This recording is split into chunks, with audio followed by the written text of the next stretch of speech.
Have you ever looked up at the night sky and wondered what lies just beyond the edge of everything we know? Out there, where the familiar constellations fade into the infinite unknown, there exists a boundary we call the cosmic horizon, a frontier of science, imagination, and mystery that holds some of the universe's most astonishing secrets. It's a place where the laws of physics as we understand them begin to unravel, where time and space behave in ways that challenge our very perception of reality. This boundary isn't just a limit to what we can see. It represents the very edge of human knowledge, and what waits beyond is a series of questions so profound they have captivated scientists, philosophers, and dreamers for generations. We are about to embark on a journey to explore 25 of the most extraordinary mysteries that dwell at this cosmic horizon. From dark energy's invisible push that drives the universe to expand at an accelerating rate, to the perplexing nature of black holes where gravity becomes so intense that not even light can escape, each mystery invites us to rethink what we know about existence itself. We'll ponder the true shape of the cosmos, question whether our universe is alone in a vast multiverse, and even explore the possibility of cosmic strings, ripples in the fabric of spacetime that could hold clues to the birth of everything. These aren't just scientific puzzles, they are gateways to understanding our place in something immeasurably grand. So join me as we venture into the great unknown, where each discovery raises new questions and every answer leads to even deeper wonder. This is more than a list of cosmic curiosities, it's an invitation to expand your mind, to feel the awe that comes from standing at the edge of understanding and peering into the infinite. Whether you're a lifelong space enthusiast or simply curious about the universe's greatest unsolved riddles, there is something here to spark that sense of childlike wonder we all carry within us. Let's begin this adventure together and uncover the secrets waiting at the cosmic horizon. Our journey into the cosmos begins not with something we can see, but with a force we can feel, a mysterious, immense pull in the darkness of intergalactic space. Somewhere, roughly 250 million light-years away in the direction of the constellations Centaurus and Hydra, lies a gravitational anomaly of such colossal power that it is dragging our entire local group of galaxies, including our own Milky Way, toward it at an astonishing 14 million miles per hour. This is the Great Attractor, and it is one of the most profound enigmas in modern astronomy. The sheer scale of this force is almost impossible to comprehend. To move not just stars, but entire galaxies requires a concentration of mass that defies our expectations, a gravitational heart so dense it warps the very fabric of the universe on a monumental scale. Yet for decades, its true nature remained shrouded in mystery, primarily because of its unfortunate location from our perspective. It sits directly behind the plane of our own galaxy, an area astronomers poetically call the zone of avoidance. This region is thick with cosmic dust, gas, and the brilliant, crowded stars of the Milky Way's central bulge, creating a visual barrier that blocks our view in optical wavelengths. It's like trying to see a distant mountain range through a dense, perpetual fog. But science has a way of peering through the fog. While our optical telescopes were blinded, we developed other eyes to see the unseen. Instruments that detect radio waves, infrared radiation, and X-rays began to pierce the veil, mapping the hidden structures behind the dust. Through these efforts, we discovered that the Great Attractor is not a lone, monolithic object, but likely the core of a massive supercluster of galaxies, a gravitational node where the cosmic web is knotted together with extraordinary density. We now know this region as the Laniakea supercluster, a Hawaiian word meaning immeasurable heaven, which is our home supercluster with the Great Attractor acting as its powerful gravitational center. Even with this discovery, the mystery deepens. The sheer amount of visible matter in that region, the galaxies and stars we can now detect, still doesn't fully account for the immense gravitational pull we experience. This suggests that the Great Attractor's power is amplified by something else, something invisible. It points us toward the presence of dark matter, the elusive substance that makes up the majority of the universe's mass, weaving an unseen scaffolding that guides the motion of everything we can see. The Great Attractor, therefore, is more than a destination. It is a signpost, a colossal clue in our ongoing quest to understand the hidden architecture of the cosmos and the dark forces that hold it all together. But if the Great Attractor is a signpost pointing toward a hidden reality, then the substance it hints at is perhaps the single greatest unsolved puzzle in all of cosmology. We've been searching the skies for millennia, charting everything that emits light, from the closest star to the most distant quasar. And in doing so, we made a fundamental error. We assumed that what we could see was most of what is. The truth, as we now understand it, is shockingly humbling. Everything we've ever observed through every telescope in history, every planet, every star, every galaxy strewn across the vast expanse of the cosmos accounts for less than 5% of the universe. The rest is a complete mystery, and the majority of that mystery is an invisible, elusive substance known as dark matter. We cannot see it, we cannot touch it. It does not absorb, reflect, or emit any form of light or radiation. It simply is, and its presence is known only through its immense gravitational influence on the things we can see. The first compelling evidence for this ghostly presence came from the way galaxies spin. Think of our own Milky Way as a giant cosmic carousel. The stars near the center, close to the gravitational motor, should orbit quickly. According to the laws of gravity established by Newton and refined by Einstein, stars much farther out on the carousel's edge, where the pull is weaker, should move much more slowly. Yet when astronomers like Vera Rubin measured these rotations, they found something astonishing. The outer stars were whipping around just as fast as the inner ones.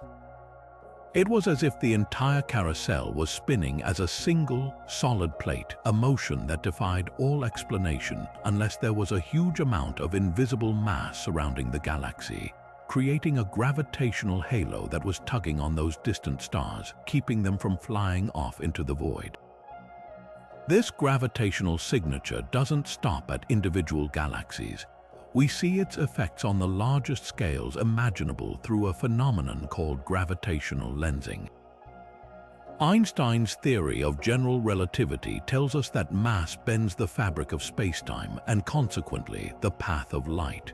A tremendous concentration of mass, like a massive galaxy cluster, acts as a cosmic magnifying glass, warping and distorting the light from even more distant objects behind it. When astronomers study these distorted images, they can calculate how much mass must be present in the foreground cluster to cause such extreme bending. Time and again, the result is the same. The amount of visible matter, the glowing galaxies themselves, is nowhere near sufficient to account for the gravitational lensing effect. There must be an enormous amount of unseen mass, a skeleton of dark matter, holding the entire structure together and creating these profound distortions in the very light we see. So what is it? The leading theory suggests dark matter is a type of particle that rarely, if ever, interacts with normal matter through any force except gravity. It doesn't bump into atoms, it simply passes through everything, including you and me, billions of these particles streaming through our bodies every second without a trace. To have any hope of detecting such a ghostly particle, scientists have had to go to extraordinary lengths, building incredibly sensitive detectors and placing them deep underground in abandoned mines or beneath mountains. The goal is to shield these experiments from the constant cosmic chatter of other particles, so that if a dark matter particle does ever have a 1 in a trillion interaction with a normal atom, we might hear its faint whisper. Decades into this search, after countless experiments with names like LUX, Xenon, and Panda X, that whisper has yet to be definitively heard. Each new, more sensitive detector has returned empty-handed, deepening the mystery and forcing physicists to reconsider what this substance might be. Is it a particle? Is it a property of gravity we simply don't understand yet? The hunt continues, a silent, patient vigil in the darkness, seeking the invisible architect of our universe. And if the persistent, ghostly tug of dark matter represents one half of the universe's hidden majority, the other half is something even more baffling and counterintuitive. It is a force not of attraction, but of repulsion, a pressure in the void itself that is actively and relentlessly pushing the cosmos apart. This is the enigma of dark energy, and its discovery was so revolutionary it earned a Nobel Prize, completely upending our long-held understanding of the universe's ultimate fate. For most of the 20th century, the predominant cosmological story was one of a cosmic showdown. After the Big Bang, the universe was expanding, yes, but everyone assumed that the combined gravitational pull of all the matter in the cosmos, stars, galaxies, and even the unseen dark matter would act like a brake on this expansion. The central question for astronomers was simply this: is there enough matter to eventually halt the expansion and pull everything back together in a big crunch? Or is the universe destined to expand forever, slowly and steadily cooling into a dark, frigid void? The goal was to measure the rate of expansion and see how it was changing over time. The expectation was clear: gravity's pull should be causing that expansion to slow down. To measure this, two independent teams of astronomers in the late 1990s turned to a specific kind of stellar explosion as a cosmic mile marker, a Type 1 supernova. These are not just any exploding stars, they are considered standard candles. They occur in a binary star system where a dense white dwarf siphons material from a companion until it reaches a very specific critical mass. At that precise moment, it explodes with a predictable, uniform brightness. By measuring how bright the explosion appears to us from Earth and comparing it to how bright we know it actually is, astronomers can calculate its distance with incredible accuracy. Furthermore, by analyzing the light's redshift, how much its wavelengths have been stretched as it travels through an expanding universe, they can determine how much the universe has expanded since the moment the star exploded. By comparing supernovae from different eras, they could effectively chart the expansion history of the universe. The results were not just surprising, they were utterly paradigm-shattering. The data from the most distant supernova revealed that the universe's expansion is not slowing down at all. In fact, it is speeding up. It's as if you threw a ball into the air, expecting gravity to bring it back down, but instead you watched in astonishment as it shot faster and faster into the sky, defying all logic. Some unknown repulsive force acting against the pull of gravity on a cosmic scale is dominating the universe's evolution. This force was dubbed dark energy, and current measurements suggest it constitutes about 68% of the total energy density of the cosmos, making it the single most dominant component of the universe. So what could it be? The leading and perhaps most elegant explanation harkens back to an idea first proposed and later discarded by Albert Einstein himself: the cosmological constant.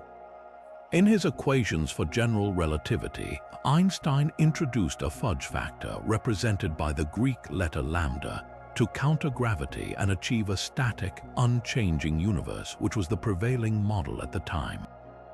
When Edwin Hubble later discovered the universe was indeed expanding, Einstein called this his greatest blunder, yet now it seems he may have been right for the wrong reason. The cosmological constant could represent a property of empty space itself, a constant energy density permeating the vacuum. Because this energy is a property of space, as the universe expands and more space is created, more of this repulsive energy comes into existence, causing the expansion to accelerate faster and faster. It's a beautifully simple concept, but it comes with a monstrous problem. When quantum physicists try to calculate the theoretical value of this vacuum energy, their prediction is off by a factor of 1 followed by 120 zeros. It is arguably the worst prediction in the history of physics. This enormous discrepancy has led to other, more exotic theories. Perhaps dark energy is not a constant but a dynamic force field, nicknamed quintessence, that evolves and changes over time. Or perhaps it's a sign that our understanding of gravity itself is incomplete on the largest scales, and Einstein's theory of general relativity needs to be modified. Each possibility opens a new doorway into profound, fundamental physics. Dark energy is not just a mystery, it is the central determinant of our cosmic destiny.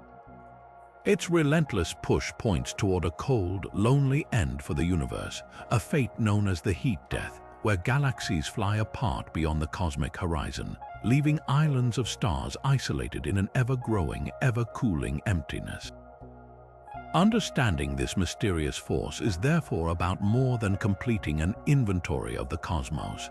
It is about deciphering the ultimate fate of everything. This profound mystery of our lonely fate brings us to an equally haunting question that has echoed through the decades, one first formally posed by physicist Enrico Fermi over lunch one day in 1950. If the universe is so vast and so old, where is everybody? This is the heart of the Fermi Paradox, a simple question with deeply unsettling implications. The numbers, when you run them, seem to scream that we should be living in a galaxy teeming with life. Consider the staggering scale. Our Milky Way alone contains an estimated 100 to 400 billion stars, with modern exoplanet surveys like the Kepler mission revealing that most stars host not just one, but multiple planets. The number of potentially habitable worlds in our galaxy alone soars into the billions. Many of these are rocky planets orbiting within their star's Goldilocks zone, where conditions are just right for liquid water, a key ingredient for life as we know it. Given these numbers and the fact that the fundamental ingredients of life seem to be commonplace throughout the cosmos, it seems statistically almost impossible that Earth is the only place where life has taken root. And if even a tiny fraction of those life-bearing worlds developed intelligent, technologically capable civilizations, the galaxy should be buzzing with activity. The universe is about 13.8 billion years old, and our galaxy formed not long after. That means there has been ample time, billions upon billions of years, for other civilizations to arise, expand, and colonize the entire Milky Way. Even if interstellar travel is painstakingly slow, a civilization need only develop the capability to launch self-replicating probes, von Neumann probes, that could travel from star system to star system, using local resources to build copies of themselves and continue the journey. In a time frame far shorter than the age of the galaxy, every single star could be visited. The silence we hear, the emptiness we see, is therefore a profound contradiction. The mathematics suggests a crowded, noisy cosmos, yet our telescopes and radios detect nothing but a cosmic quiet. This glaring absence of evidence has spawned a multitude of proposed solutions, each more thought-provoking than the last. Perhaps the most sobering category of answers is known as the Great Filter hypothesis. This idea suggests that somewhere between the initial conditions for life and the emergence of a galaxy-spanning civilization, there exists an evolutionary or technological barrier so immense that almost every potential civilization fails to cross it. This filter could lie in our past. Maybe the origin of life itself is an astronomically rare fluke, a series of chemical reactions so improbable that we truly are alone. Or perhaps the jump from simple prokaryotic cells to complex eukaryotic cells, an event that took 2 billion years to happen on Earth, is the true bottleneck.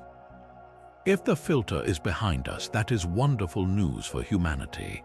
It means we have already passed through the eye of the needle and our future is potentially wide open. The more terrifying possibility is that the great filter awaits us in our future. It could be that almost all technological civilizations inevitably discover the means of their own destruction, whether through nuclear war, engineered pandemics, or a runaway artificial intelligence, and wipe themselves out before they can announce their presence to the stars.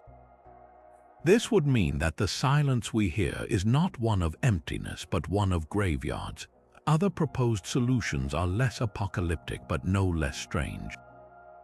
Maybe we are living in a galactic zoo, part of a carefully managed planetarium where advanced civilizations have agreed to a strict policy of non-interference, observing us until we reach a certain level of maturity.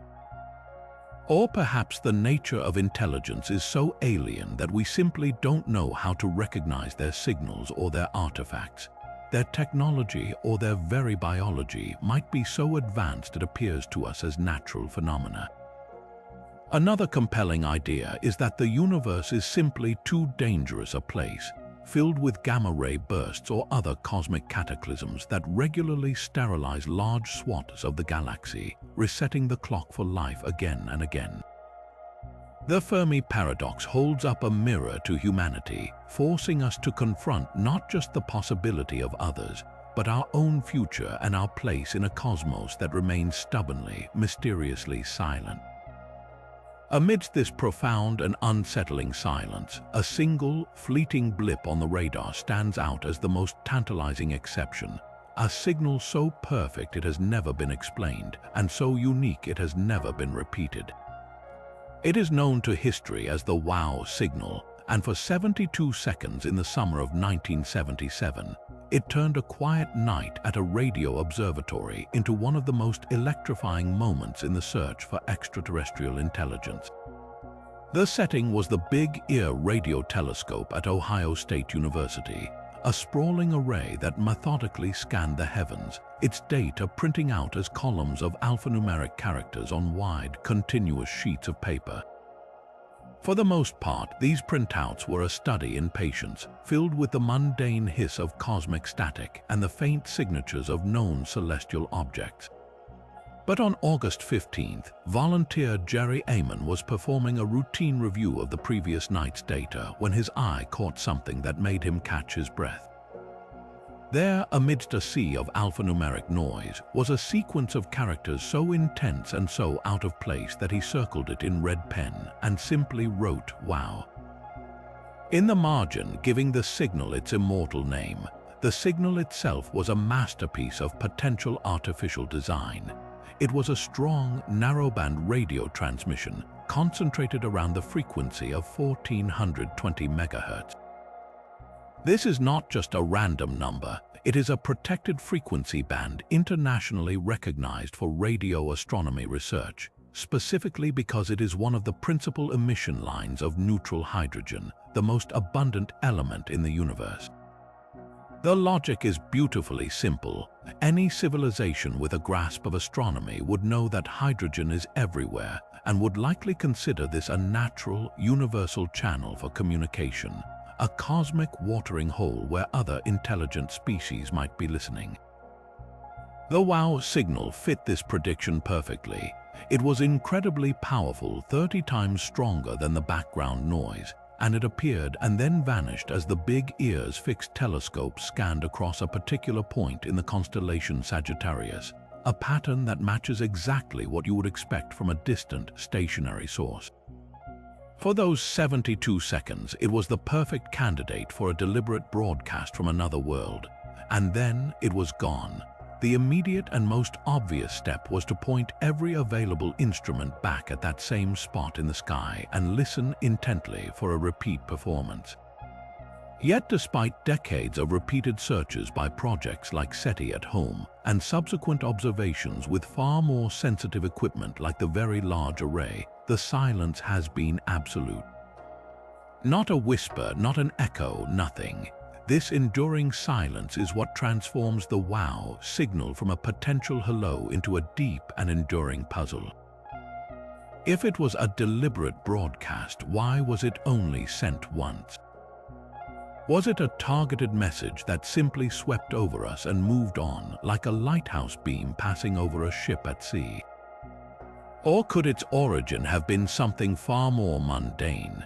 Skeptics have proposed natural explanations, from a comet emitting a brief cloud of hydrogen that happened to pass through the telescope's beam, though the specific comets proposed were not in the area at the time, to the possibility of a reflected signal from a piece of human space debris.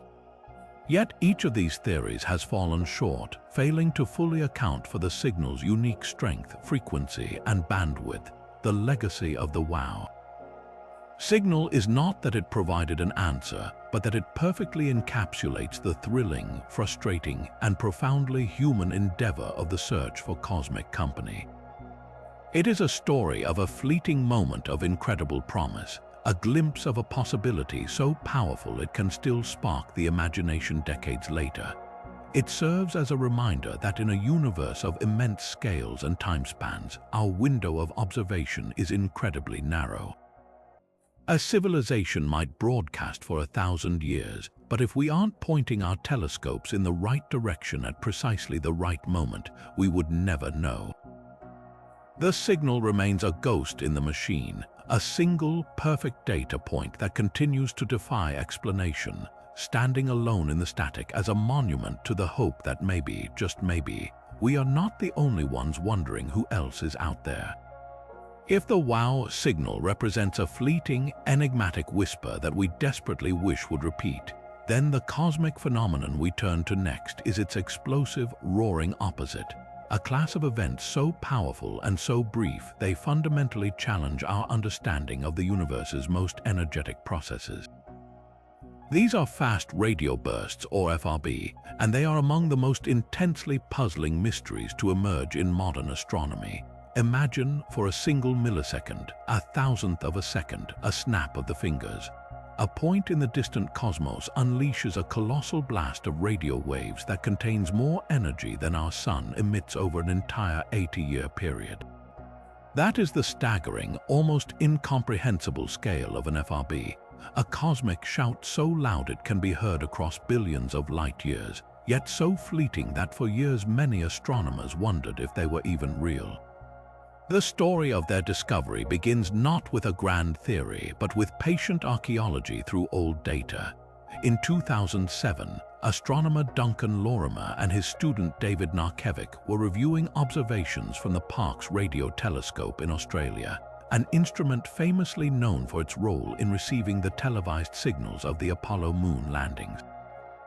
As they sifted through years of archival data, they found something no one was looking for: a single, spectacular spike of radio energy recorded in 2001 that was so powerful it saturated the telescope's detectors.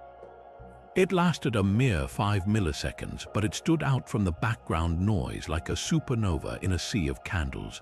It seemed to come from nowhere and everywhere at once, a one-off event with no obvious explanation.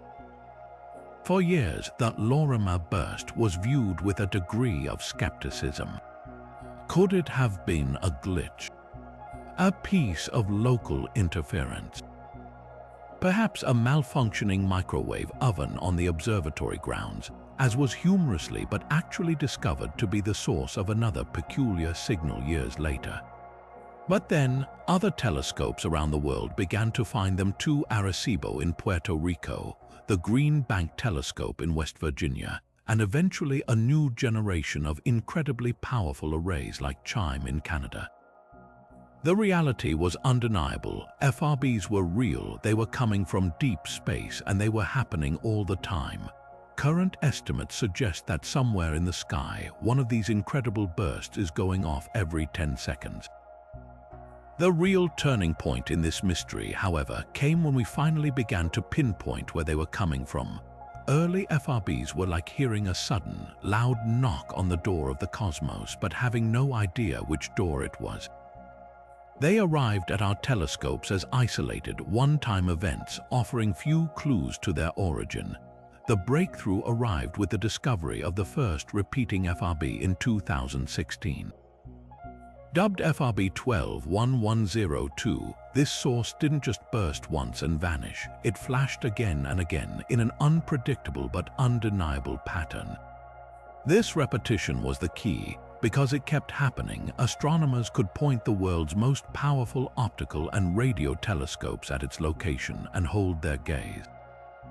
They were able to triangulate its position with breathtaking precision, tracing it back not just to a galaxy, but to a specific region within a dwarf galaxy over 3 billion light-years away. This was a monumental leap. We now know that FRBs originate far beyond our Milky Way, in the hearts of distant galaxies, which means their immense power is even more extraordinary than we first thought.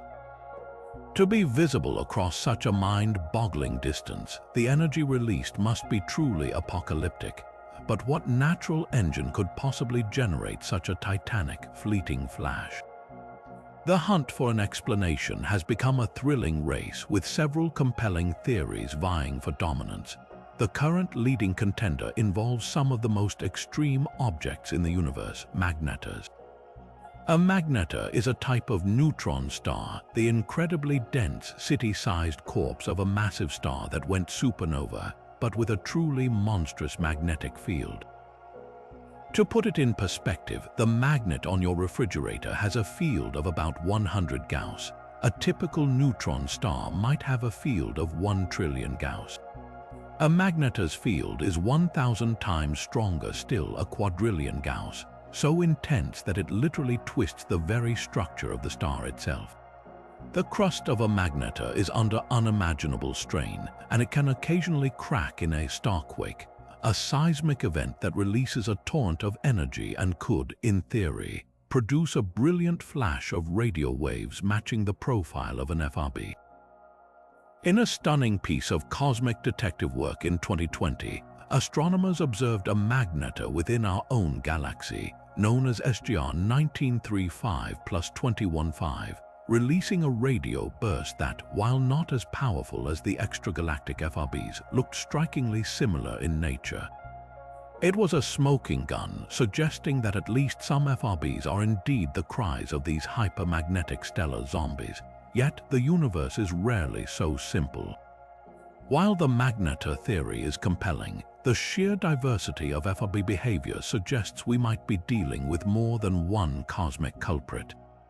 Some bursts are one-off events, incredibly powerful and never heard from again, which could point to a catastrophic, single-use source like the collision of two ultra-dense neutron stars or the final, death-throw eruption of a star collapsing into a black hole. Others, like the famous repeater, suggest a source that can survive the event and produce multiple bursts. This has led to a more speculative but profoundly captivating possibility. Could some FRBs be artificial in origin? The notion was first raised seriously by astronomers at Harvard, who pondered whether such a focused, high-energy burst could be explained by an immense alien technology. Specifically, they calculated that to propel a massive, light-sail spacecraft, a vessel pushed by light photons, to relativistic speeds would require a planet-sized radio transmitter beaming a focused burst of energy across the galaxy. From our perspective, that beam would sweep across the sky, appearing as an incredibly bright, milliseconds-long flash each time it passed over our solar system. While this is certainly not the leading explanation, and most astronomers favor natural origins, the fact that it remains a remotely plausible topic of scientific discussion underscores just how extraordinary and unexplained these events truly are. They are a reminder that as we push the boundaries of our knowledge, we must keep our minds open to all possibilities, no matter how seemingly wild, for the cosmos has a habit of being far stranger than our wildest fiction. Just as we grapple with fleeting signals and explosive bursts from the depths of space, another mystery emerged not from a void of silence, but from an overwhelming abundance of data, a single, strange star hidden in the torrent of information from one of humanity's most ambitious cosmic censuses.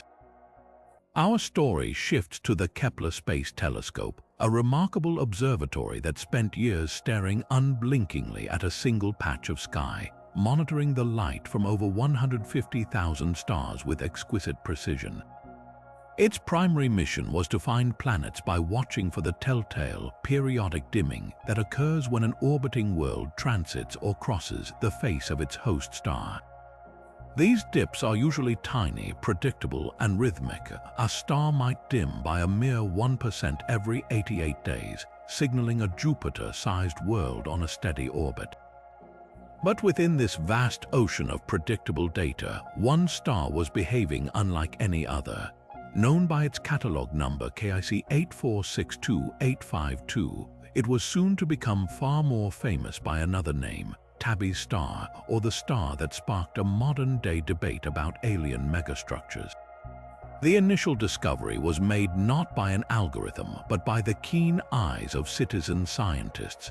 As part of the Planet Hunters project, volunteers from around the world sifted through Kepler's public data, looking for patterns the computers might have missed. What they found in the light curve of this otherwise ordinary star, located about 1,500 light-years away in the constellation Cygnus, was so bizarre that it defied all conventional explanation. Most stars exhibit slight periodic dips. Tabby's star displayed dramatic, erratic, and utterly chaotic plunges in brightness.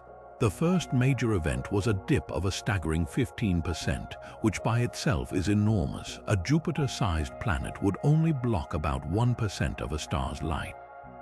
Then, just a few years later, it dimmed by an astonishing 22%.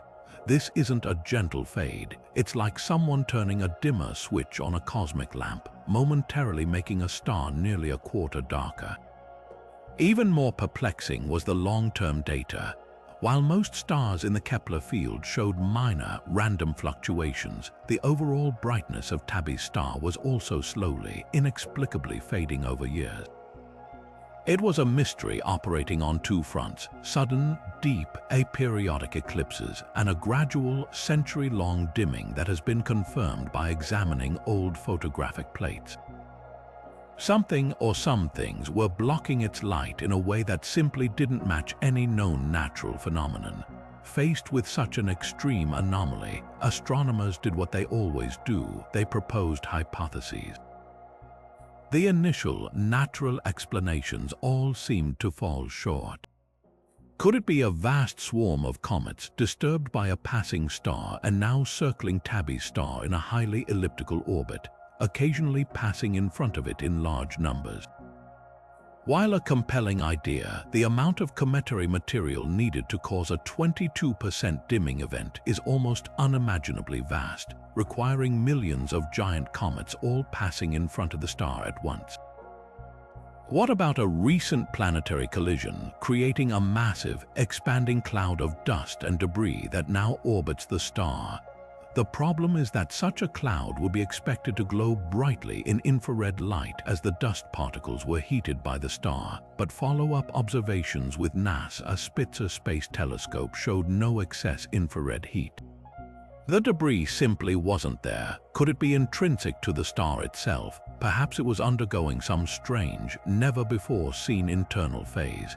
Yet detailed spectroscopic analysis revealed it to be a perfectly normal main sequence star, a bit larger and hotter than our Sun, with no unusual activity that could account for such extreme and external-seeming dimming. It was the repeated failure of these conventional explanations that opened the door to a far more speculative and far more captivating idea: the alien megastructure hypothesis. The concept was first seriously proposed by astronomer Jason Wright, who suggested that the irregular, deep dimming patterns could be consistent with a vast, incomplete construction project in orbit, a Dyson swarm. This is a hypothetical concept proposed by physicist Freeman Dyson decades ago, in which an advanced civilization, having harnessed the entire energy output of its star, would build a multitude of energy-collecting satellites or platforms orbiting their sun. Such a structure would not be a solid shell, but a ragged, uneven collection of panels, all orbiting at different distances and angles.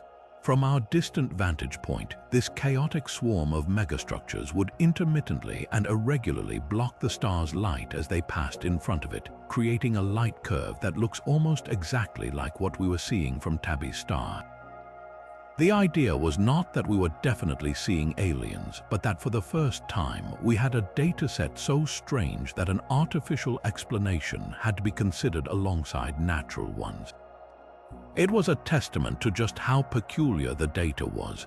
The world, of course, seized on this possibility. Tabby's star, also nicknamed the alien megastructure star, became an international sensation. But science, in its methodical way, pushed forward. A massive observing campaign was launched, led by the star's namesake, astronomer Tabby, using ground-based telescopes to monitor the star around the clock, hoping to catch it in the act of dipping again. When it finally did in 2017, astronomers were ready.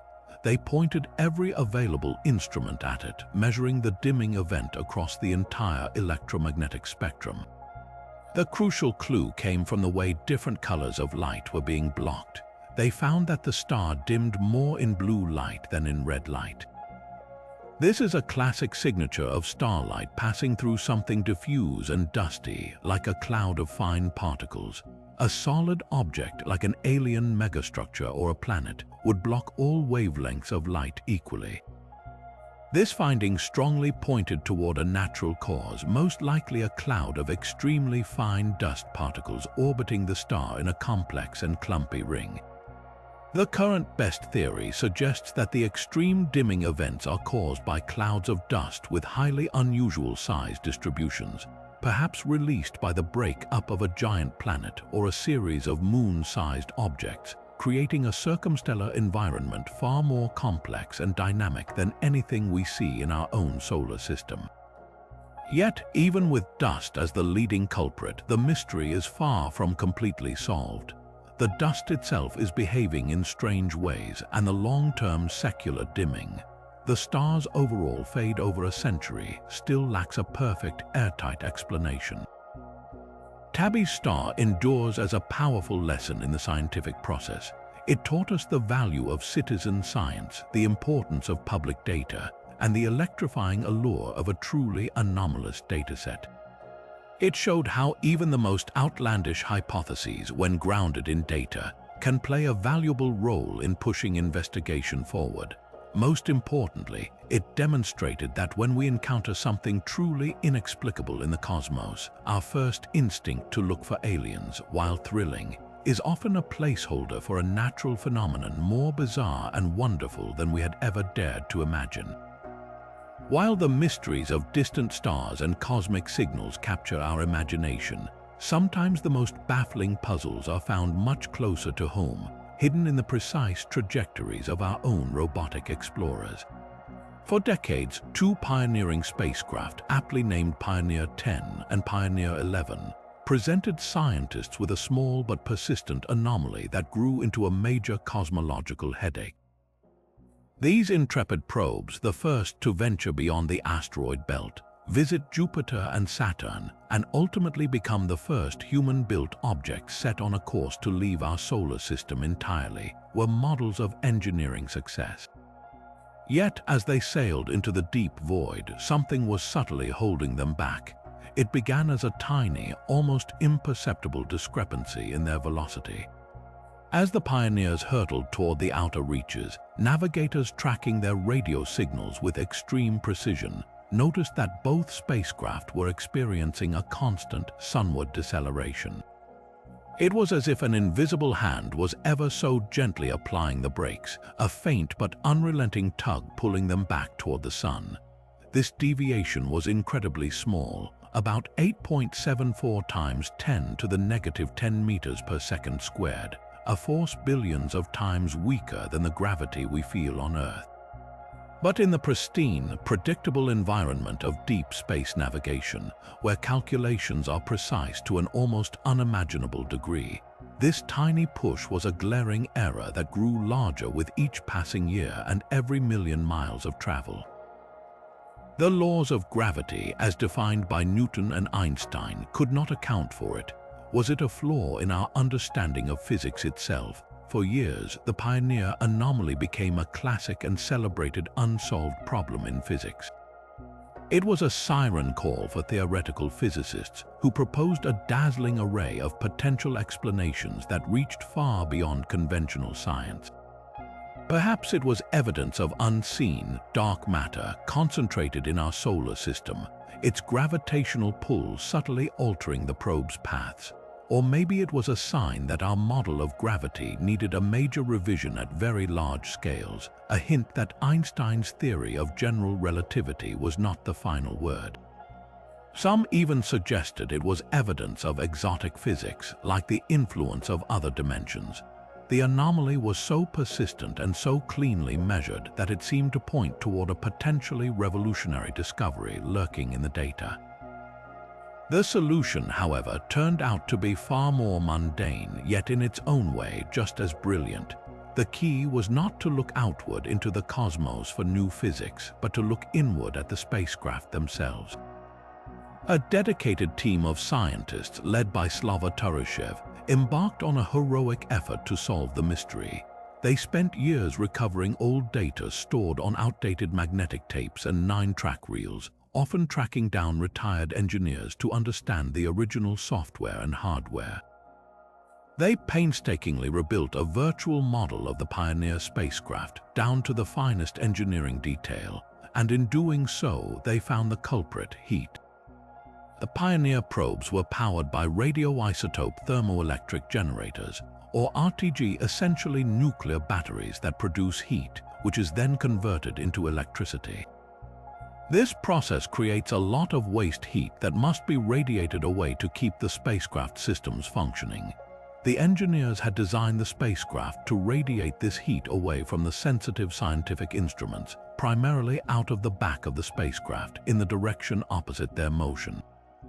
What the original navigational models had failed to account for with sufficient precision was the photon pressure from this thermal radiation. Every photon of heat radiating from the spacecraft carries a tiny amount of momentum, and according to Newton's third law, for every action there is an equal and opposite reaction. The constant emission of these photons from the rear of the spacecraft was creating a minuscule but constant thrust forward. However, from our perspective on Earth, it appeared as if the spacecraft was slowing down more than expected.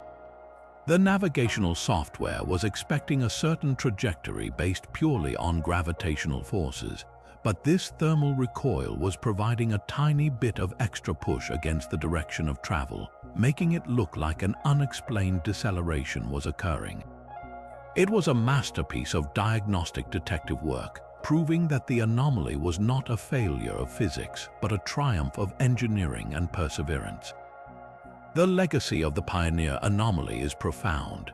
It stands as a powerful reminder that before we invoke dark matter or new dimensions to explain the unknown, we must first exhaust every possible mundane explanation, no matter how complex the investigation becomes.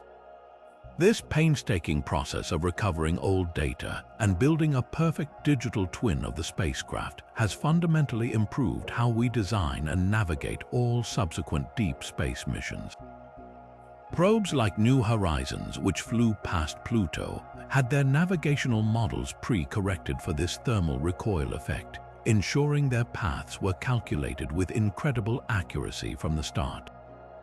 The mystery drove a revolution in precision, making us better explorers and proving that sometimes the most cosmic of secrets are solved not by looking out at the stars, but by looking back at our own ingenious and occasionally imperfect creations. Yet, even as we solve the puzzles close to home, the universe presents us with a far more profound and fundamental anomaly, one that seems to question the very bedrock of modern cosmology. To understand this mystery, we must travel back in time, almost all the way to the very beginning. The Big Bang wasn't an explosion in space, but an explosion of space, a rapid expansion from an incredibly hot, dense state. For hundreds of thousands of years, the newborn universe was a searing, opaque plasma, a thick soup of particles and light where photons couldn't travel far before bouncing off an electron. But as the universe expanded and cooled, a pivotal moment occurred. Electrons combined with protons to form the first neutral atoms. In that instant, the cosmic fog cleared. The photons, suddenly freed, began to travel unimpeded across the cosmos. This first light, released nearly 13.8 billion years ago, still fills the entire universe today. We detect it as a faint, cold glow of microwave radiation, a cosmic background hiss that is the oldest fossil we can possibly observe, the cosmic microwave background, or CMB. This afterglow is the cornerstone of our entire cosmological model. By mapping its tiny fluctuations in temperature and prints of the earliest density variations that would one day seed all the galaxies and clusters we see, we can test our most fundamental assumptions about the universe.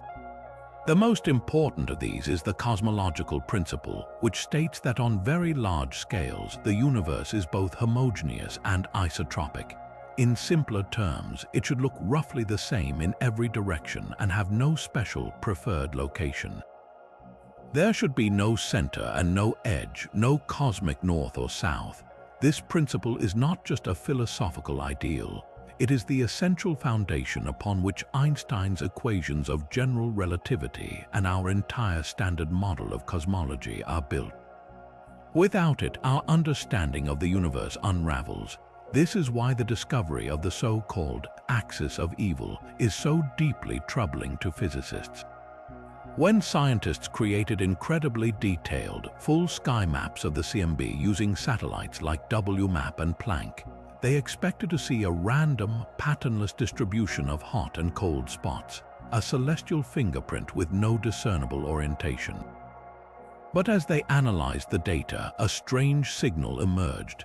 The largest scale fluctuations in the microwave background, the biggest ripples in the fabric of space-time, appear to be subtly aligned with the plane of our own solar system. This alignment, or dipole, suggests a peculiar kind of asymmetry, a preferred direction in the cosmos that seems to point right back at us. It's as if the universe's grandest structures are somehow aware of our little corner of it, a notion that violently contradicts the cosmological principle. The name Axis of Evil, coined half-jokingly by cosmologist Joe Megiddo, reflects just how philosophically unsettling this finding is for the field. Of course, the immediate and most logical suspicion is that we are being fooled by our own perspective. Perhaps it's not a feature of the universe, but a bug in our measurement, a systematic error we haven't yet accounted for. Could foreground contamination from our own Milky Way galaxy be imprinting this pattern on the data? The teams behind these space missions are comprised of brilliant, meticulous scientists who have spent years modeling and subtracting every known source of interference, from galactic dust to radio emissions. They are acutely aware of these potential pitfalls, and yet the signal persists.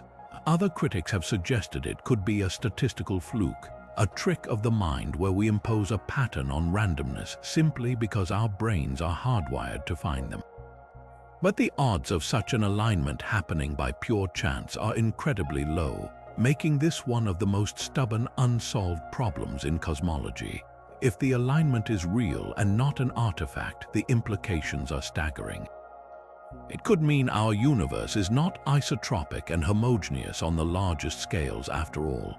Perhaps the Big Bang did not happen with perfect uniformity, leaving behind a fundamental anisotropy, a kind of cosmic grain like the texture in a piece of wood. Some speculative theories even suggest it could be evidence of a pre-Big Bang universe, a shadow of a prior cosmic structure that imposed a direction on our own. Others have pondered whether it hints at something even more bizarre, like our universe being caught in the gravitational pull of another, entirely separate universe in a vast multiverse. While these ideas sound like science fiction, they are being seriously considered because the alternative, that the cosmological principle is wrong, would force a complete rewrite of the textbooks. The axis of evil stands as a quiet, unsettling whisper in the data, a reminder that for all our knowledge, the cosmos may still be keeping its deepest and most fundamental secrets hidden in plain sight. If the axis of evil hints at a crack in the foundation of our cosmic model, then the next mystery represents perhaps the single greatest schism at the very heart of all physics, a fundamental conflict between our two most successful and yet utterly incompatible descriptions of reality. On one hand, we have general relativity, Einstein's monumental theory of gravity, which paints a breathtaking picture of the cosmos on the largest scales. It describes a dynamic universe where space and time are woven together into a flexible fabric that can curve, warp, and ripple, telling planets and stars how to move. It is a theory of the very large, the realm of galaxies, black holes, and the expanding cosmos, and its predictions have been verified with stunning accuracy time and again. On the other hand, we have quantum mechanics, the wildly successful rules that govern the world of the very small. This is a bizarre, probabilistic realm where particles can be in two places at once, where things can tunnel through seemingly impenetrable barriers, and where empty space is a seething, frothing foam of virtual particles popping in and out of existence. It is the framework that gives us lasers, transistors, and the entire digital age. Both of these theories are magnificent triumphs of the human intellect. And both are almost certainly correct within their own domains, but herein lies the catastrophe. They are completely, fundamentally, and mathematically incompatible. They speak different languages, use different rules, and when you try to combine them, the result is not a unified theory, but a screaming mess of mathematical infinities and nonsense. This isn't just an academic curiosity. It means there are places in the universe where our current laws of physics simply break down and give up, leaving us utterly blind. These are the realms where the immensely large and the infinitesimally small are forced to meet, places like the very center of a black hole, or the very first moment of the Big Bang itself. Consider the singularity at the heart of a black hole. According to general relativity, when a massive star collapses under its own weight, it squeezes all that matter into an infinitely dense, infinitely small point where the curvature of spacetime becomes infinite. But infinity is not a number, it's a sign that our equations have crashed. In this realm of infinite density, the rules of general relativity cease to function. Surely, we think quantum mechanics must take over here to explain what's truly happening. But when we try to plug quantum rules into this environment, the equations explode with uncontrollable energy, producing meaningless answers. We are left with a profound paradox, a complete inability to describe the most extreme state of matter the universe can create. Similarly, if we rewind the cosmic clock all the way back to time zero, the moment of the Big Bang, we find the entire observable universe compressed into a space smaller than a single atom. Here again, the monstrous energy and the tiny scale demand a theory that can marry gravity with the quantum world. Without it, we can never truly understand the origin of everything. We need a theory of quantum gravity, a single set of rules that can describe the universe from the vast cosmic web down to the tiniest flicker of spacetime itself. It is the holy grail of modern physics, and the quest for it has led to some of the most brilliant, complex, and mind-bending ideas ever conceived. One of the most prominent and well-known approaches is string theory. At its heart, string theory proposes a beautifully simple shift in perspective. The fundamental building blocks of the universe are not point-like particles, but unimaginably tiny, vibrating loops of energy strings. Think of the universe as a cosmic symphony. In the old view, each elementary particle, an electron, a quark, a photon, was a different, featureless note. In string theory, there is only one kind of thing, the string. And just as a single violin string can vibrate at different frequencies to produce a wide range of notes, a low G, a high C, a rich chord, a fundamental string vibrating one way might manifest as an electron, while vibrating another way it becomes a photon, and another a graviton, the hypothetical particle that carries the force of gravity. In this elegant framework, gravity is not a foreign concept. It emerges naturally from the music of the strings. The theory mathematically requires the existence of the graviton, seamlessly weaving gravity into the quantum tapestry. However, this beautiful idea comes with an extraordinary cost. For the math to work, these strings cannot vibrate in the 3 dimensions of space and 1 of time that we experience. String theory demands extra dimensions of space, as many as 6 or 7 more. curled up into shapes so tiny, so compactified that we could never perceive them. These Calabi-Yau manifolds, as they're known, have intricate geometries that determine the properties of the particles and forces in our observable universe. While string theory offers a compelling path to unification, it has been criticized for its lack of experimental predictions. The energy levels required to see these strings or probe the extra dimensions are far beyond the reach of any particle accelerator we could ever build. A very different, and some would argue more grounded, approach is known as loop quantum gravity.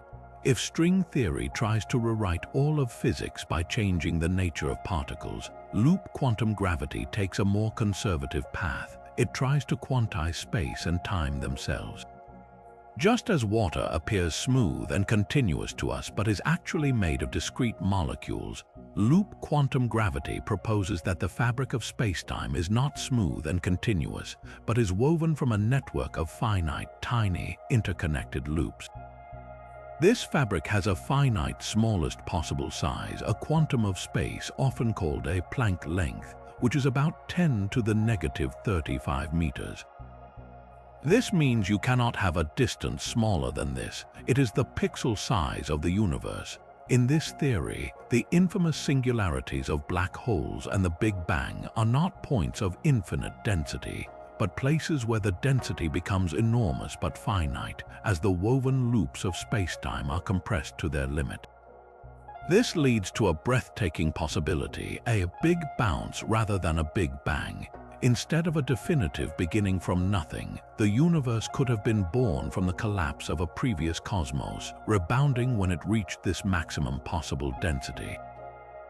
Loop quantum gravity makes several testable predictions, such as subtle modifications to the spectrum of the cosmic microwave background, or a slight blurring of light from very distant gamma ray bursts as high-energy photons interact with this granular structure of spacetime. While less popular in the public eye than string theory, it represents a powerful and mathematically rigorous attempt to solve the quantum gravity problem by reimagining the very stage upon which the universe plays out. Beyond these two giants, other fascinating ideas are vying for attention. Causal dynamical triangulations uses a complex computer simulation to build spacetime out of tiny, simple geometric blocks, discovering that a four-dimensional universe naturally emerges from the chaos. Asymptotic safety proposes that gravity might be valid all the way down to the quantum level if its strength approaches a fixed, safe value at very high energies. And some physicists pursue even more speculative paths like entropic gravity, which suggests gravity is not a fundamental force at all, but an emergent phenomenon, a side effect of the universe's tendency toward disorder, much like how the flow of heat emerges from the random motion of molecules. Each of these approaches is a testament to human creativity and our relentless drive to find a deeper truth. The search for quantum gravity is more than a technical puzzle. It is a journey to the absolute limits of human understanding, a struggle to write the final chapter of a story that began with Newton's apple and Einstein's dreams of curved space. Until we succeed, the most violent and creative moments of the cosmos will remain shrouded in a mystery as deep as the black holes they often create. But if black holes represent the ultimate victory of gravity, crushing matter into an unknowable state, they also present us with perhaps the most exquisite and profound conflict in all of theoretical physics. A paradox that pits the two most successful theories ever devised against each other in a battle where both cannot be right. This is the black hole information paradox, and it began with a startling discovery by Stephen Hawking that seemed to suggest reality itself might have a fundamental flaw. Hawking's great insight was to apply quantum mechanics to the edge of a black hole, the event horizon. He realized that the seething quantum foam of virtual particles that fills empty space, according to quantum theory, would be drastically altered by the black hole's immense gravity.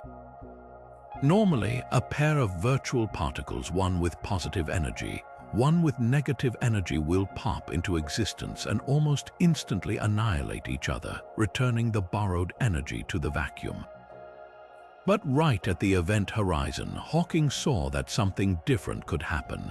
The tremendous gravitational pull could capture one of these particles, say the negative energy one, and drag it past the point of no return. Its partner, the positive energy particle, would then be freed, escaping into space as a genuine particle of radiation.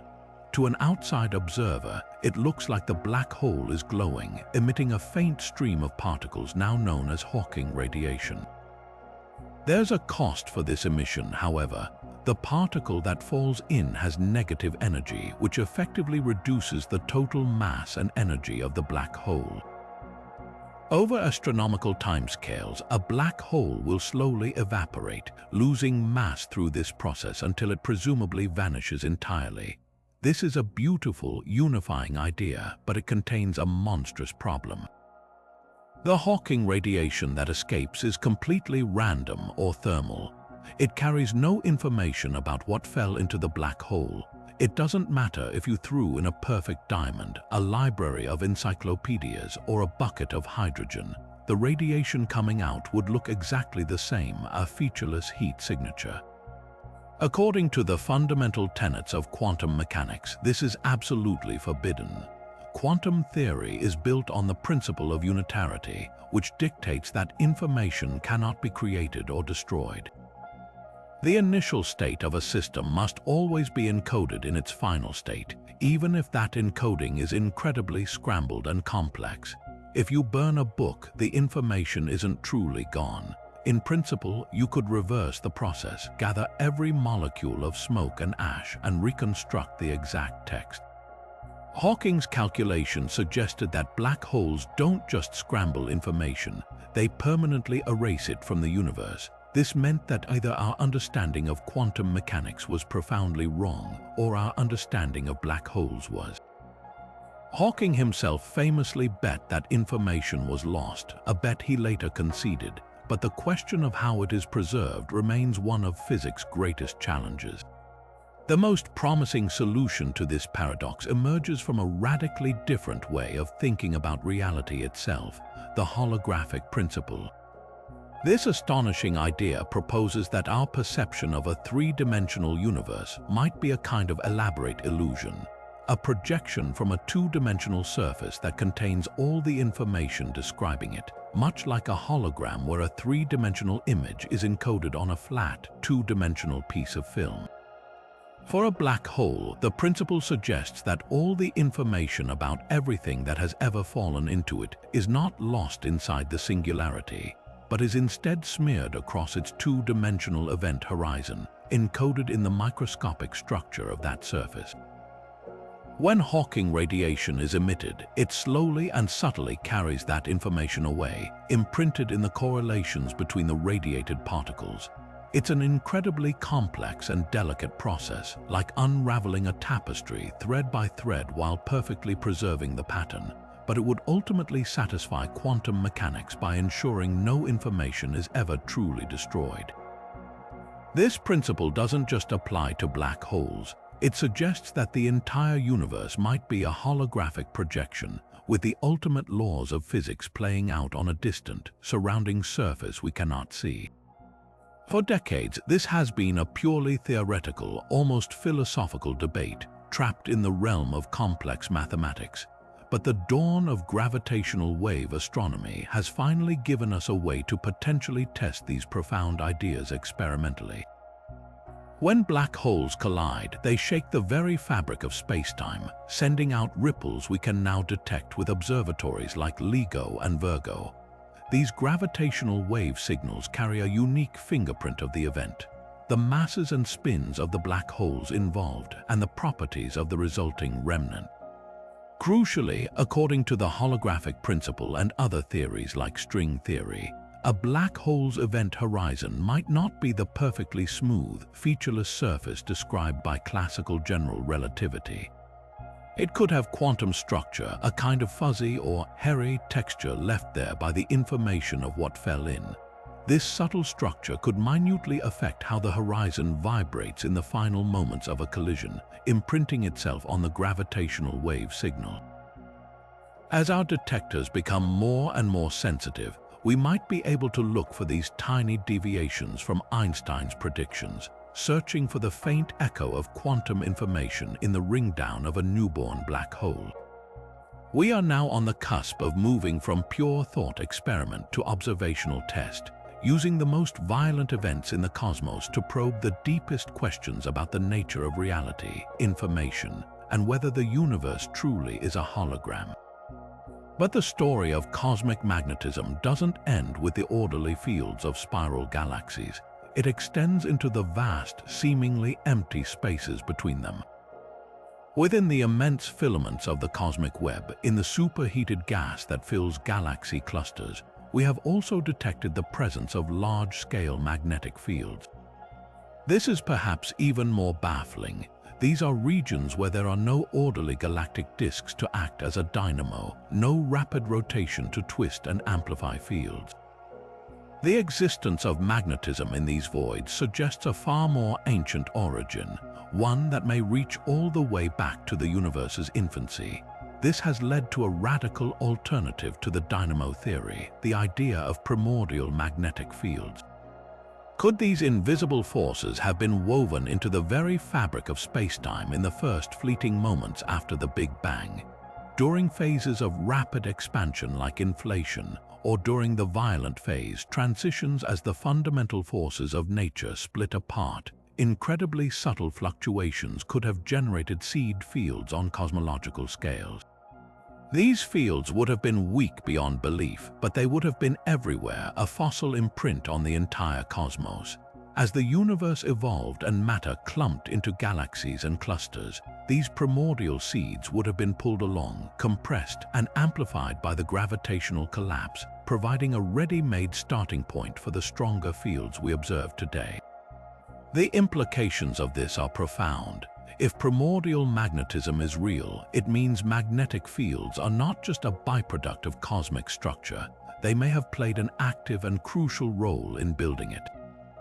The earliest stars and galaxies formed from clouds of gas that needed to shed energy and angular momentum to collapse.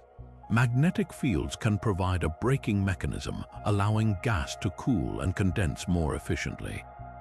They could have guided the flows of material, shaping the formation of the first structures and setting the stage for everything that followed.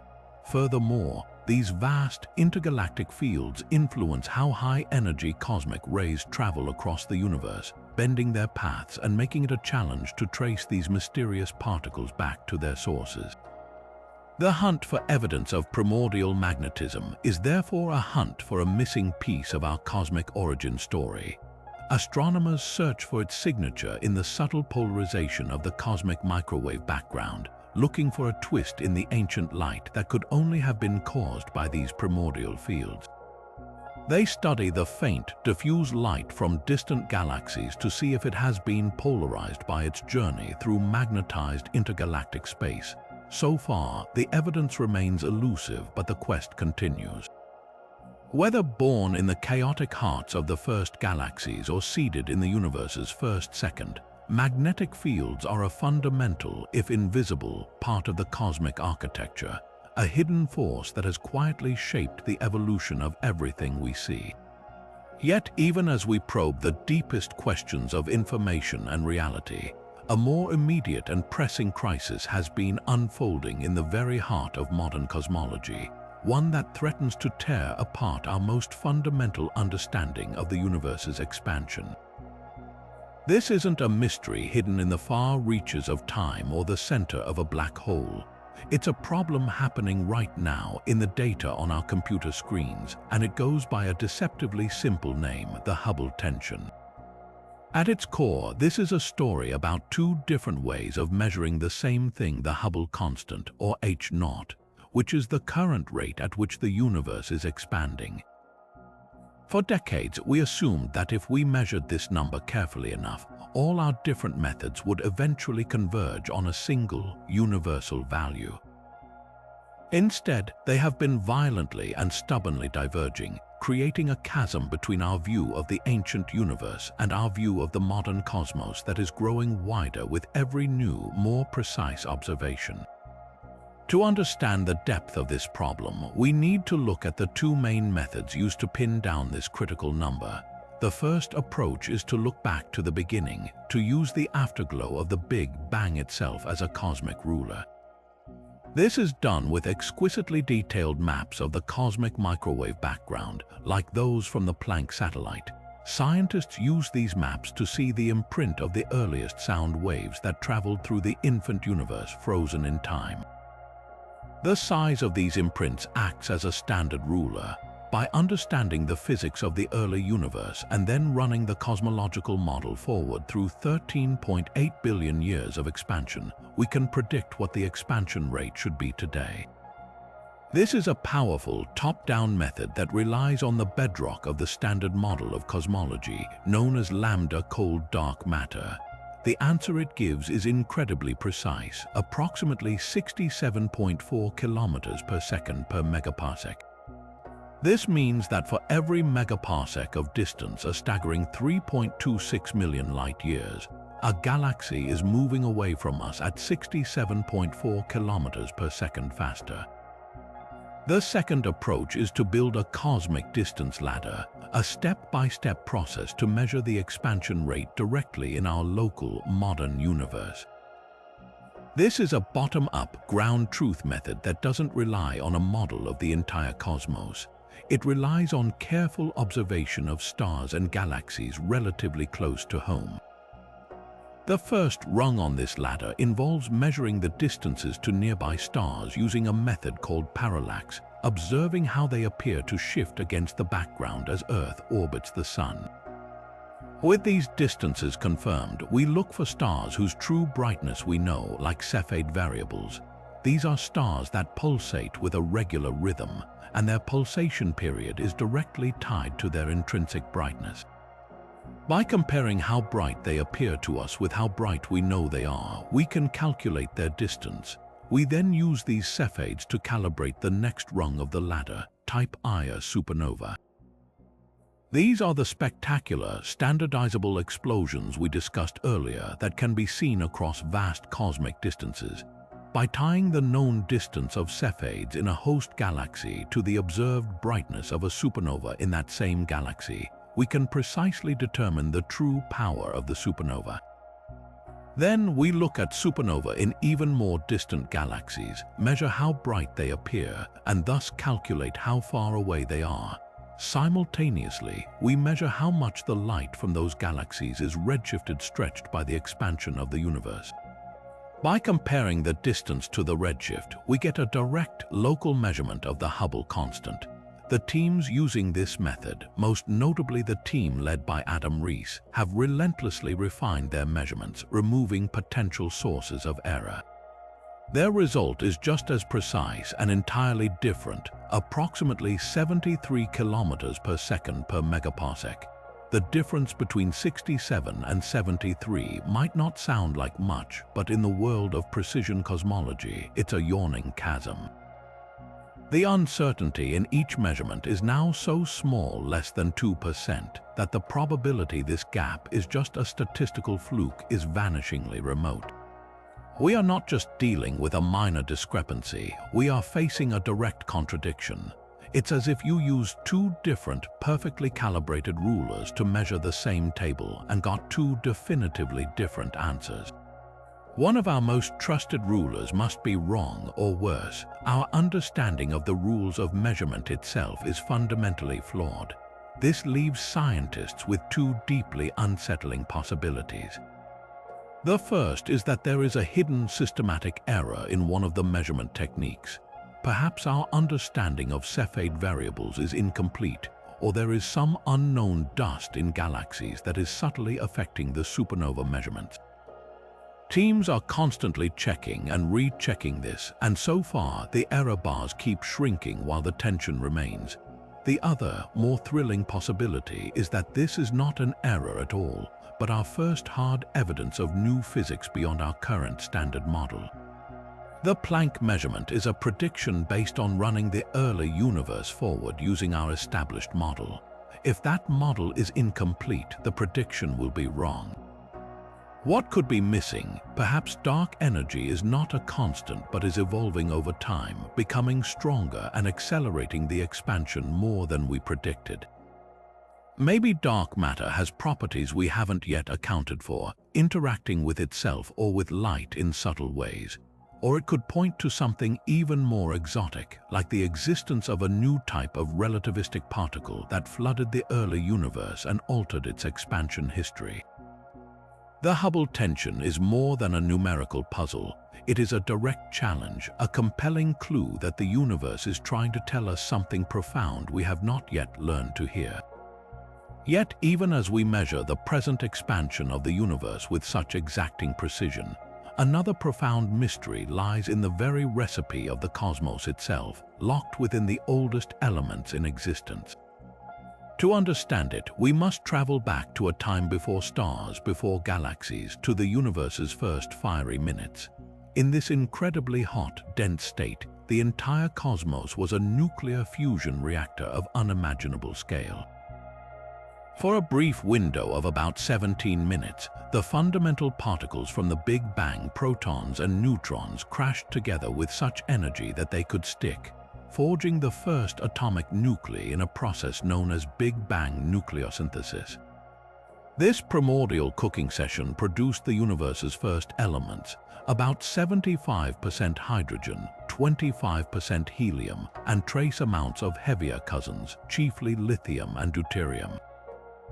This prediction is not a guess. It is a cornerstone of the Big Bang theory, calculated with tremendous confidence from our well-tested understanding of nuclear physics. The observed abundances of hydrogen and deuterium in the oldest regions of space match these predictions with stunning accuracy, a triumphant validation of our model of the universe's birth. But there is a glaring, stubborn exception, a single ingredient that refuses to follow the recipe. According to our meticulous calculations, the nuclear reactions in that primordial furnace should have produced a specific, measurable amount of lithium-7.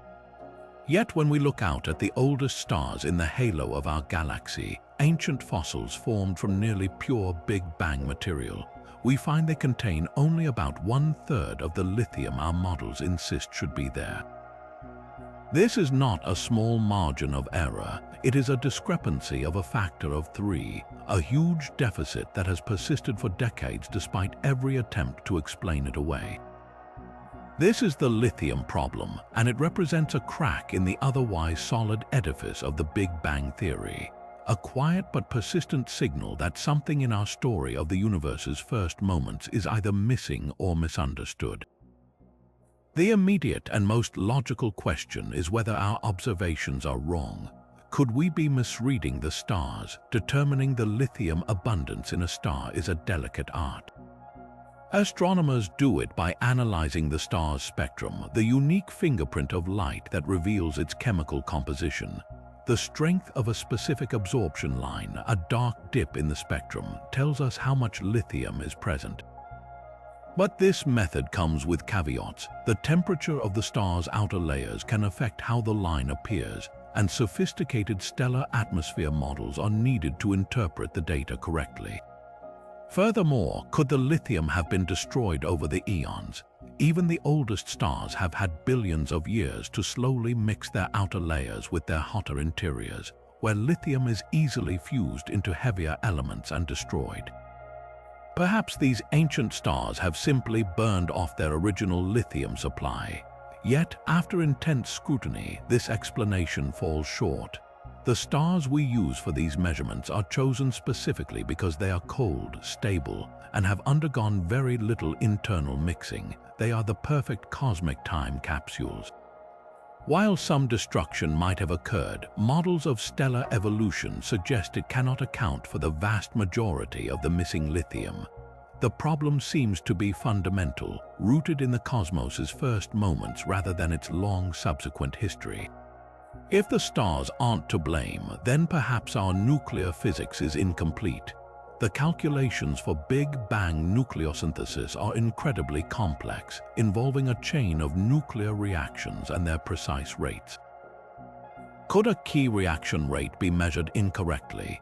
Physicists have meticulously remeasured every single relevant nuclear cross-section in particle accelerators here on Earth, refining the numbers to exquisite precision. While small adjustments have been made, none have been nearly large enough to resolve the lithium discrepancy. The math remains stubborn and the gap persists. This failure of conventional solutions has opened the door to far more exotic possibilities, ones that reach beyond the standard model of particle physics and into the realm of the truly fundamental. One compelling line of thought invokes the existence of unknown exotic particles that were present in the early universe. For instance, certain theoretical particles, like those predicted by some supersymmetry models, could have decayed in the first few minutes, injecting additional energy into the primordial soup. This extra energy would have shifted the balance of protons and neutrons slightly, which in turn would have altered the precise pathway of nuclear fusion, potentially reducing the final yield of lithium-7. Another idea involves a hypothetical particle called a negatively charged leptoquark, which could have interacted with nuclei and effectively catalyzed the destruction of lithium as it was forming. These are not wild guesses, they are mathematically rigorous proposals that attempt to plug a hole in cosmology by using a tool from particle physics, demonstrating how a problem in the vast arena of the cosmos might be solved by discoveries in the world of the incredibly small. There is another, more dramatic possibility. What if the lithium was made correctly, but something else destroyed it almost immediately after the Big Bang, before the first stars ever formed? This is the realm of speculative but fascinating astrophysics.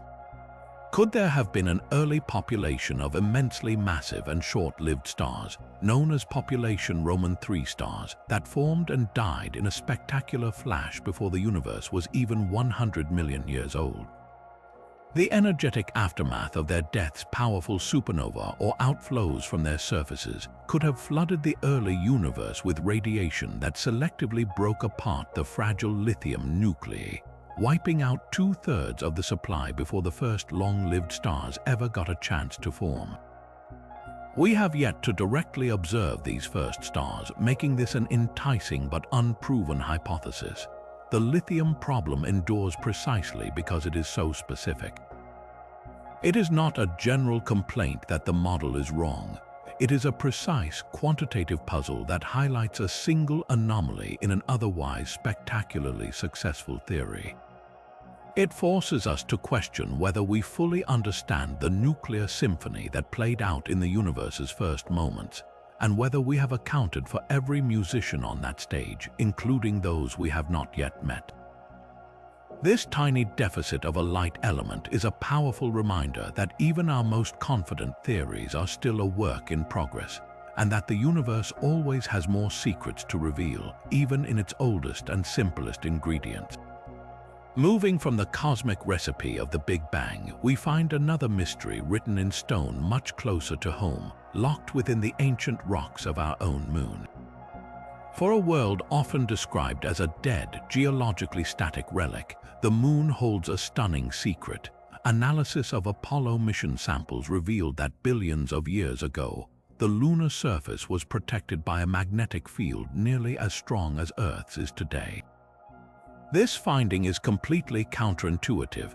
A global magnetic field, like the one that shields Earth from the solar wind, is generated by a dynamo, a churning, molten, metallic core that conducts electricity as it moves. For a dynamo to work, it needs fuel, internal heat to keep the core molten, and energy to drive the convective motion.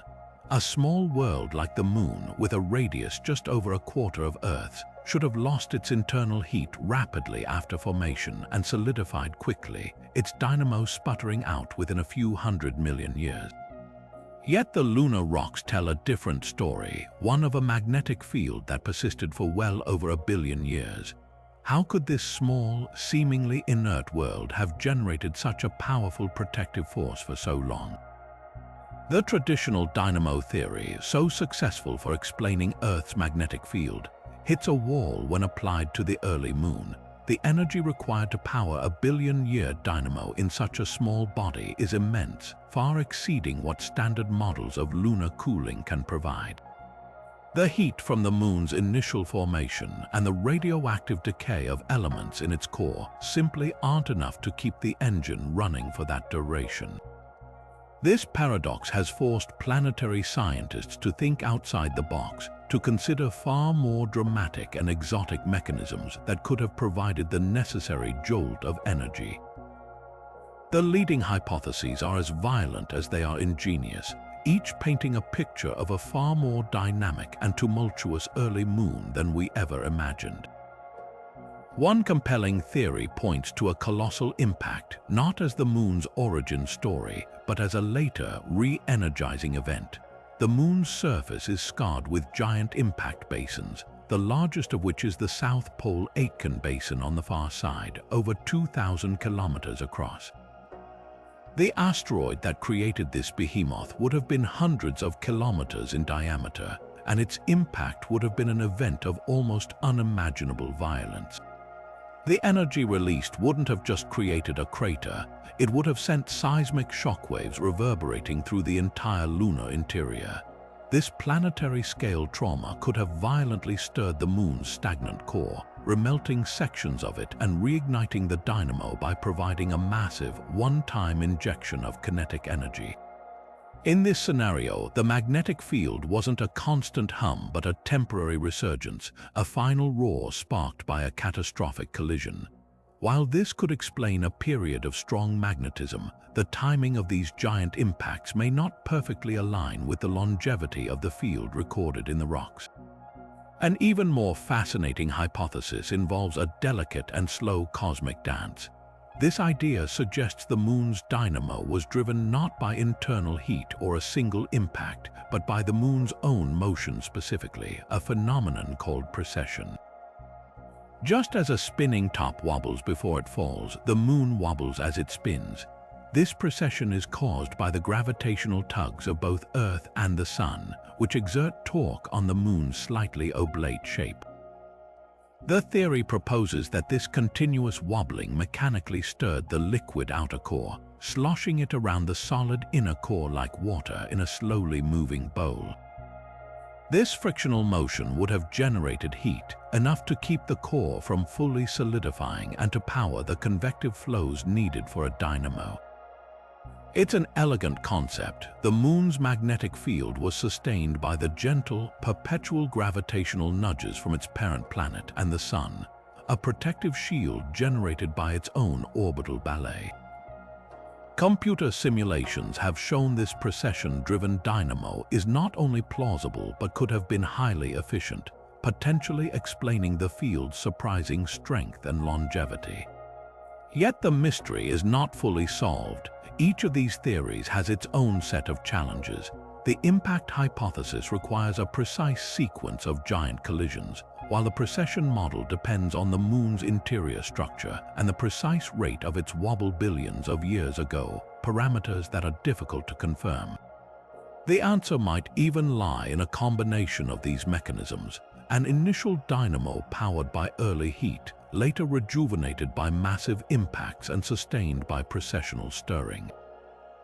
Unraveling this puzzle is more than an academic exercise. It forces us to reconsider the fundamental principles of how planetary magnetic fields are born and sustained. If a small body like the moon can generate a strong field for so long through such exotic means, it expands the possibilities for where we might find magnetic protection on exoplanets and moons throughout the galaxy, potentially widening the scope of our search for habitable worlds. The moon's silent, magnetic past is a powerful lesson that even our closest celestial neighbor still guards ancient secrets that challenge our understanding of planetary evolution. And just as we ponder the ancient magnetic secrets of our closest celestial neighbor, the cosmos delivered a visitor that captured the world's imagination and presented a mystery unlike any other, an object from the depths of interstellar space that shot through our solar system, defying easy explanation and igniting a fierce debate that continues to this day. In October 2017, astronomers at the Pan-STARRS Observatory in Hawaii detected a faint point of light moving at breathtaking speed. Its trajectory was immediately and stunningly clear. This was not an object from our solar system. It was a traveler from another star, the first such interloper ever confirmed, and it was already on its way out. They named it Oumuamua, a Hawaiian word meaning scout from the distant past. What followed was a frantic global effort to observe it before it vanished into the void forever, an effort that revealed not just a curiosity but a profound anomaly. The first surprise was its shape. As it tumbled through space, its brightness varied dramatically, suggesting an object with an extreme, elongated form. The best fit for the data was a cigar or pancake-like shape, with a length perhaps 10 times its width, an aspect ratio never before seen in any known asteroid or comet from our own solar system. This was strange enough, but the real shock came when astronomers tracked its path with exquisite precision. As Oumuamua was flung back out of the solar system by the sun's gravity, its speed was not solely determined by gravitational forces.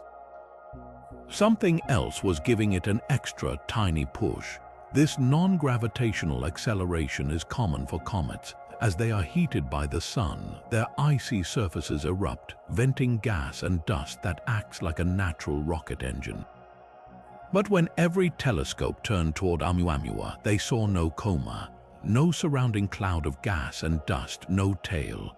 It appeared completely inert, a silent, dark rock, yet it was accelerating as if it were an active comet. This bizarre combination of properties, its interstellar origin, its extreme shape, and its mysterious acceleration without any visible outgassing, set the stage for a scientific scramble to find a natural explanation. The leading hypothesis soon became what's known as hydrogen outgassing. The idea is that Oumuamua could have been a chunk of solid molecular hydrogen ice. In the cold, dense cores of giant molecular clouds in interstellar space, such objects could theoretically form. As this hydrogen iceberg approached the sun and warmed, it would have begun to sublimate, turning directly from a solid into a gas. Because hydrogen gas is invisible to our telescopes, it would produce the necessary thrust without creating a visible coma or tail. It's an elegant solution, but it comes with significant problems. Solid hydrogen is incredibly fragile. The harsh environment of interstellar space, bombarded by cosmic rays and starlight, would likely have evaporated such an object long before it ever reached our solar system. The survival of a hydrogen iceberg on a journey lasting millions of years seems improbable at best. Other natural explanations have been proposed. Perhaps it was a nitrogen iceberg, similar to objects theorized to exist in the outer reaches of our own solar system, like Pluto's surface. When heated, nitrogen would also sublimate and provide thrust, and its outgassing might be less visibly dramatic than that of water ice. Or maybe Oumuamua was a dust fractal, an incredibly lightweight, porous aggregate of dust grains like a cosmic snowflake. Its unusual acceleration could then be explained by radiation pressure from the sun itself, gently pushing on the large, light surface area of the object. While each of these ideas is creative and grounded in known physics, they all struggle to explain the entire suite of Oumuamua's weirdness simultaneously. The lack of a definitive natural answer opened the door to a far more speculative and headline-grabbing possibility. This was the controversial alien technology hypothesis, most famously proposed by Harvard astronomer Avi Loeb. He argued that we should seriously consider that Oumuamua was not a natural object, but a piece of advanced technology. Perhaps a light sail, a vast, thin sheet designed to be pushed by the radiation pressure from stars. This would perfectly explain the non-gravitational acceleration. As it tumbled, the changing surface area presented to the sun would create the observed push. Its unusual, flattened shape would also be consistent with a designed rather than a naturally sculpted object. Lobes suggested it could be a derelict vessel, a discarded piece of a larger structure, or even an active probe. The scientific community largely remained skeptical, rightly pointing to the long history of cosmic phenomena initially thought to be artificial, from pulsars being nicknamed LGM for little green men to the canals on Mars that were later explained by natural processes. The mantra is that extraordinary claims require extraordinary evidence, and a single, fast-fading data point is far from conclusive. Yet, the true value of Oumuamua may not lie in proving one theory over another, but in how it has fundamentally changed our perspective. It was a proof of concept that interstellar objects are not merely theoretical, they are real, and they are passing through our cosmic neighborhood with some frequency. Its visit tells us that the stuff of other star systems is now within our reach, or at least within our telescopes. This revelation has spurred plans for future missions designed to lie in wait, ready to launch at a moment's notice to intercept the next interstellar visitor. Imagine if we could get a close-up view, even fly through the coma of an interstellar comet as it vents material forged around another star. We could analyze its composition directly, learning the unique chemistry of a distant planetary system without ever having to make the multi-light-year journey ourselves. These objects are free samples from the galactic warehouse, and Oumuamua was the first tantalizing package to arrive on our doorstep. Its enduring mystery is a powerful catalyst, pushing us to build better tools and ask bigger questions, ensuring that the next time a scout from the distant past arrives, we will be far more prepared to understand its message. While we struggle to understand visitors from other stars, our planet is under constant, invisible bombardment from particles arriving at nearly the speed of light, carrying energies so immense they defy our comprehension. These are cosmic rays, and among them, the most enigmatic are the ultra-high-energy cosmic rays. These are not mere particles, they are subatomic bullets, individual protons or atomic nuclei that have been accelerated to energies millions of times greater than what our most powerful human-built accelerator, the Large Hadron Collider, can produce. A single one of these particles carries the kinetic energy of a well-thrown baseball, all compressed into a speck smaller than an atom. They are the most energetic particles known to exist in nature, and for decades, physicists have been trying to unravel their origin, a quest that has led to one of the most persistent and counterintuitive puzzles in astrophysics, the mystery of the missing particles. Based on our understanding of physics, there should be a hard limit to how many of these ultra-high-energy cosmic rays we can detect from distant reaches of the cosmos. This theoretical boundary is known as the GZK cutoff, named for physicists Kenneth Greisen, Georgy Zatsepin, and Vadim Kuzmin, who predicted it in 1966.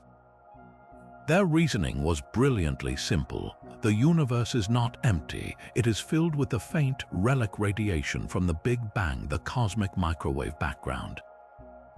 This afterglow is a sea of low-energy photons that permeates all of space. The team calculated that a proton traveling at these incredible energies, at over 99.9999% of the speed of light, would effectively see these harmless microwave photons dramatically blue-shifted. From the proton's perspective, they would appear as a barrage of high-energy gamma rays. This would trigger a catastrophic energy loss.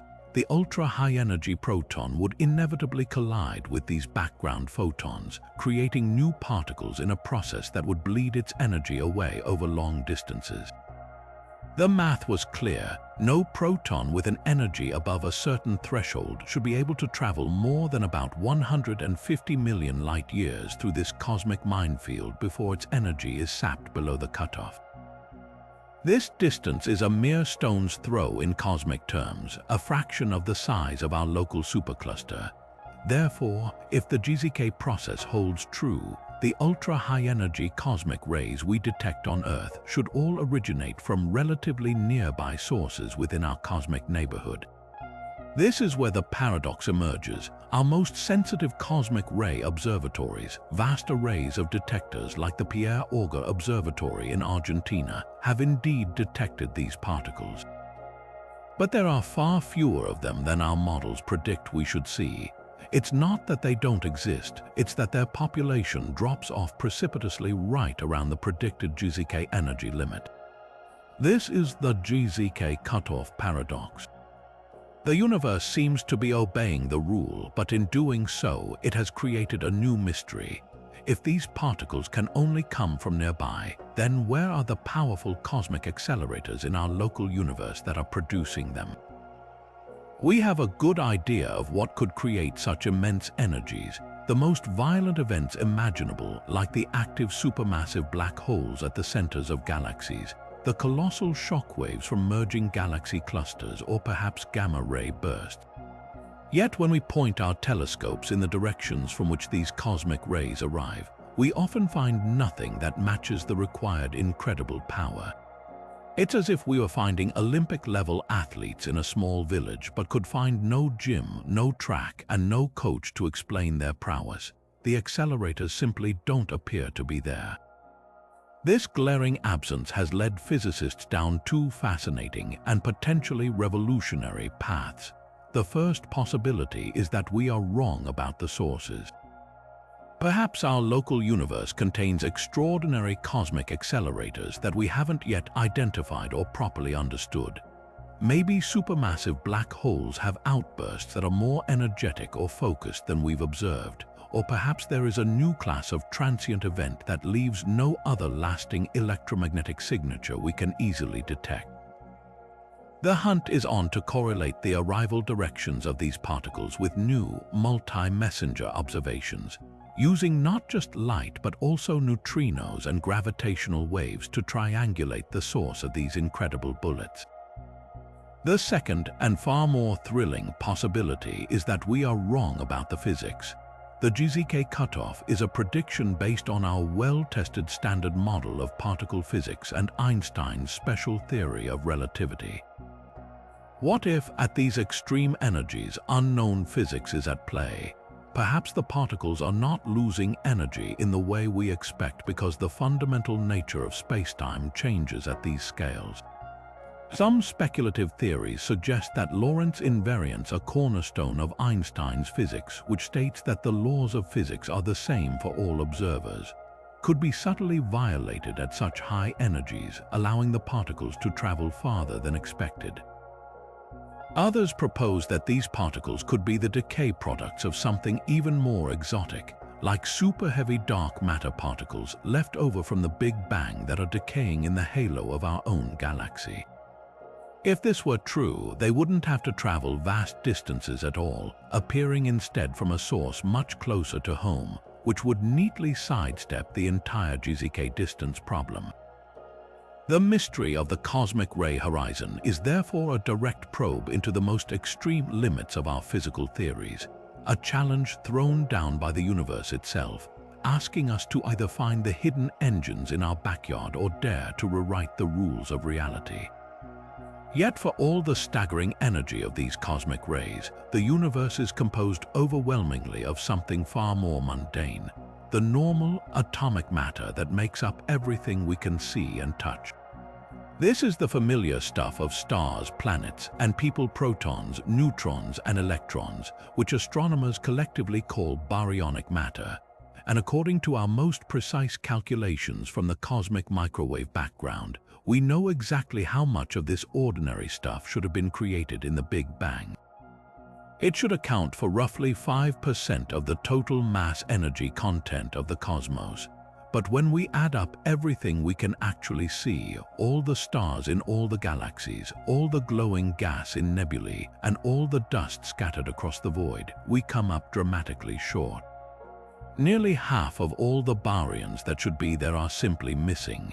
It's a cosmic accounting error of epic proportions, a case where the universe's inventory of its most basic building blocks doesn't match the books.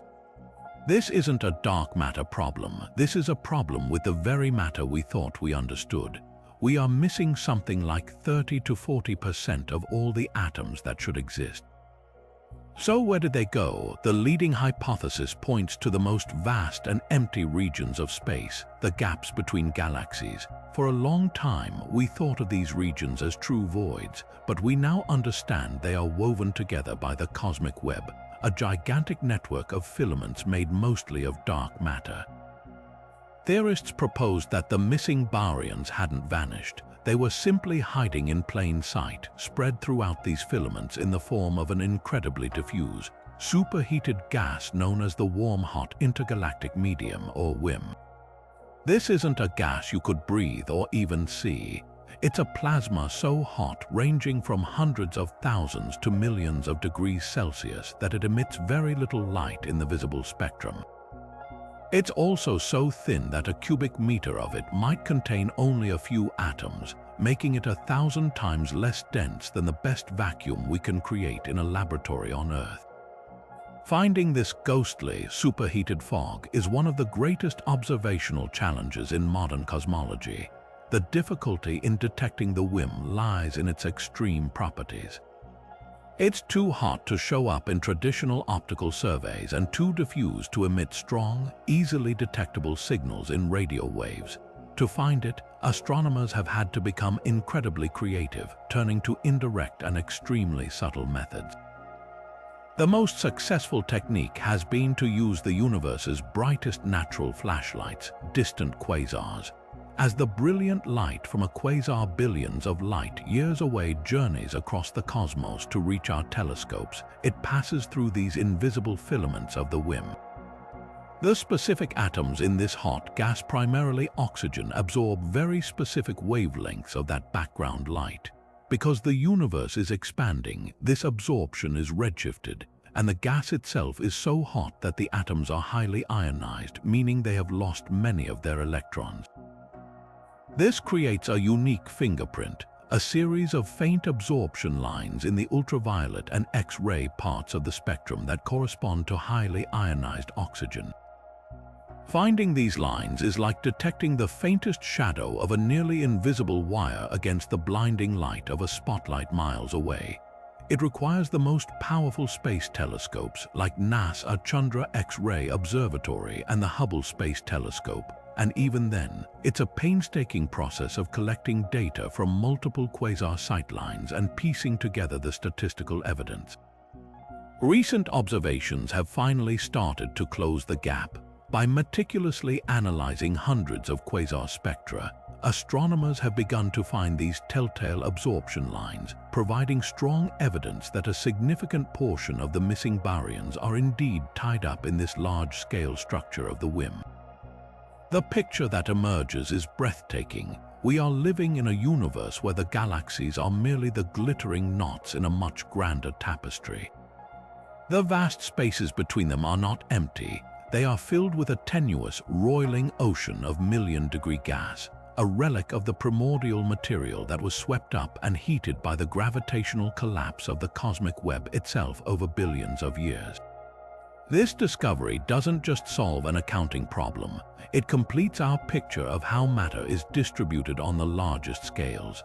It shows us that the true architecture of the cosmos is this web, and that what we see with our traditional telescopes is only the brightest, most concentrated nodes within it. The hunt for the missing baryons is a testament to the ingenuity of astronomers, who are learning to see the invisible structure of our universe by reading the subtle shadows it casts on the light from the most distant reaches of time. But even as we map the hidden oceans of matter that fill the cosmic web, we must confront the stunning reality that this web is not uniformly woven. It contains unimaginably vast and empty regions where the very architecture of the universe seems to have failed. Imagine a bubble in the cosmos so enormous that it could contain thousands of galaxies like our Milky Way, yet inside you would find almost nothing but a profound, echoing darkness. This is not a theoretical concept. It is a very real and deeply puzzling place known as the Boötes Void, one of the largest and most lonely structures ever discovered in the observable universe. To grasp the sheer scale of this emptiness is a true challenge for the human mind. The Boötes void spans a diameter of roughly 330 million light-years. That means if you could travel at the speed of light, it would take you over 300 million years to cross from one side to the other. To put that in perspective, our entire local group of galaxies, which includes Andromeda and the Milky Way, is only about 10 million light-years across. You could fit dozens of our entire local universe inside this one cosmic hole, and within this incomprehensible volume, astronomers have found only about 60 galaxies. A region of that size, based on our standard model of the cosmos, should contain thousands of galaxies. The density of galaxies in the void is less than 10% of what it should be. It is a staggering underdensity, a desert on a scale that defies easy explanation. The discovery of this void in the 1980s was a monumental shock to the field of cosmology. It was found almost by accident by astronomers Robert Kirshner and his team, who were conducting a large-scale redshift survey to map the universe in 3 dimensions. As they pointed their telescopes toward the constellation of Boötes, the herdsman, they expected to find a rich field of galaxies. Instead, they found a shocking nothingness, a great cosmic blank spot on their map. This was a direct challenge to the cosmological principle, the foundational idea that on the largest scales, the universe should appear roughly uniform.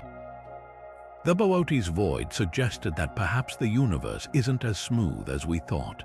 It might have structures of emptiness so vast they force us to reconsider the rules of the game.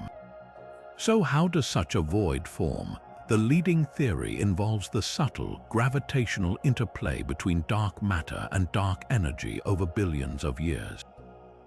In the early universe, dark matter began to clump together, forming a vast, invisible scaffolding. Normal baryonic matter was then gravitationally drawn into these denser regions, eventually forming the galaxies and clusters we see today.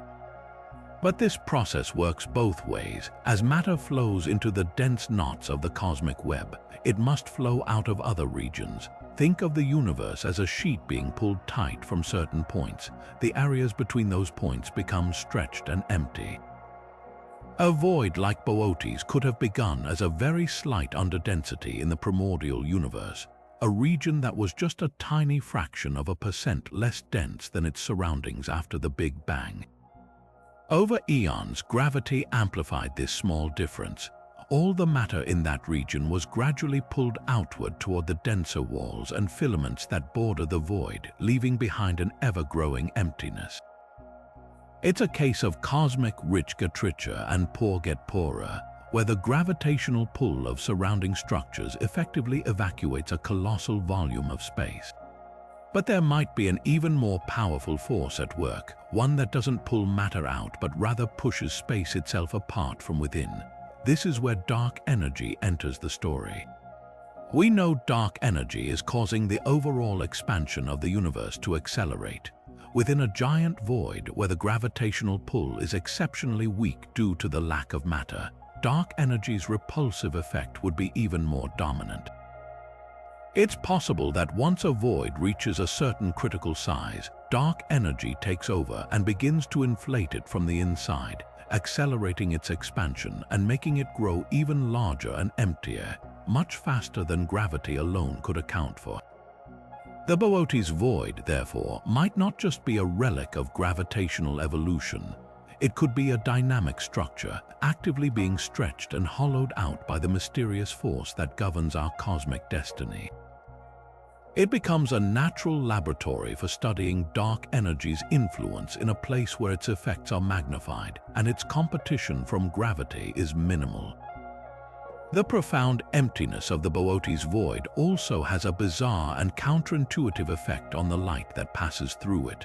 According to general relativity, photons of light gain energy as they fall into a gravitational well and lose energy as they climb out. This is the well-understood phenomenon of gravitational redshift, but what happens to light crossing a void which is essentially a gravitational hill? A photon entering the void is climbing out of the gravitational well of the surrounding dense structures. This costs it energy, causing it to redshift. As it travels across the empty interior, there's little gravitational change, so its energy remains fairly constant. But then, as it exits the void and falls back into the dense outer regions, it should regain that energy, blue-shifting back to its original state. The net effect should be zero. However, if the universe is expanding during the photon's journey, which it always is, this simple picture gets complicated. The expanding void itself can impart a secondary, integrated redshift to the photon, a subtle effect that might leave a specific imprint on the cosmic microwave background. Some scientists have even speculated that the famous cold spot in the CMB, a large and unusually cold region in the sky, could be the shadow of a supervoid like Boötes, though the scales don't quite match up perfectly. This intricate dance of light and gravity in the emptiest places shows us that voids are not passive absences. They are active players in the cosmic story, shaping the journey of light across the universe. The existence of the Boötes void and other large supervoids forces a moment of cosmic humility. Our standard models of structure formation can create voids, but forming one this large and this empty is right on the edge of what is statistically plausible. It asks us whether our understanding of the initial conditions of the universe is complete, or if there is more randomness and asymmetry in the cosmic seed than we've accounted for. It stands as a monument to the fact that the universe, for all its laws and regularity, is also a place of immense and staggering variation. It is a reminder that when we look up at the night sky, we are not just looking at a field of stars. We are looking out into a cosmic web whose architecture includes not just brilliant nodes of light, but also abysses of nothingness so vast they challenge the very limits of our imagination.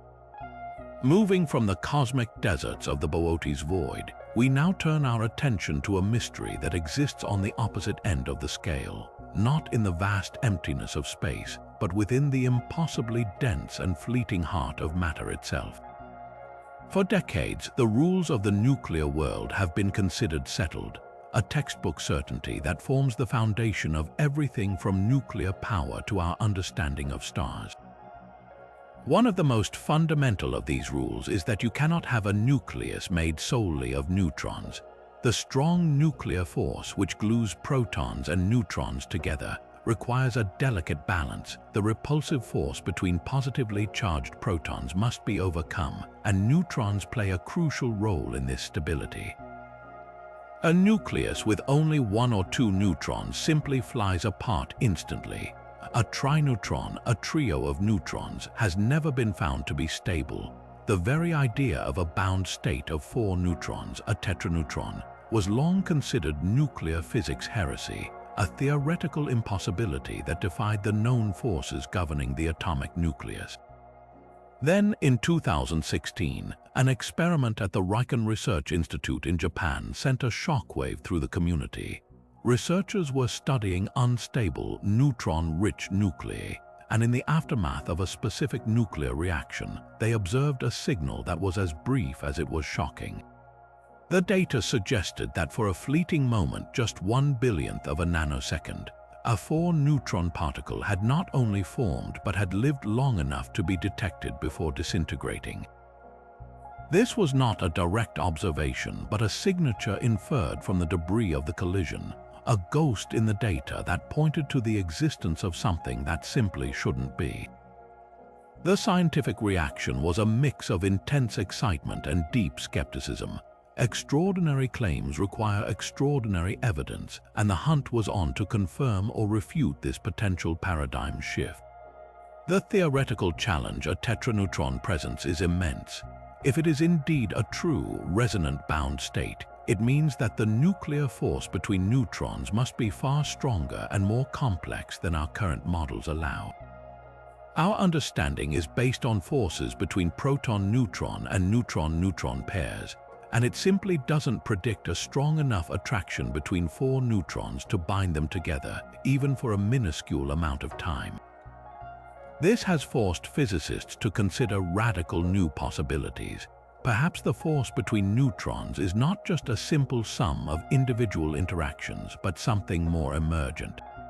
When four neutrons are brought into extremely close proximity, maybe a new collective interaction takes over, a kind of multi-neutron correlation that creates a temporary, self-sustaining structure.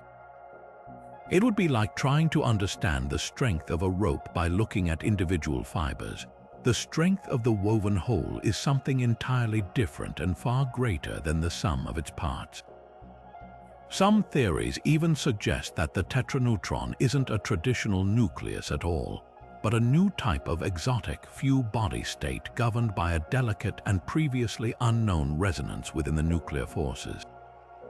The quest for confirmation has since intensified. In 2022, a different team working at the Samurai facility in Japan conducted a more precise experiment, and their results provided even stronger evidence for the tetraneutron's existence as a resonant state.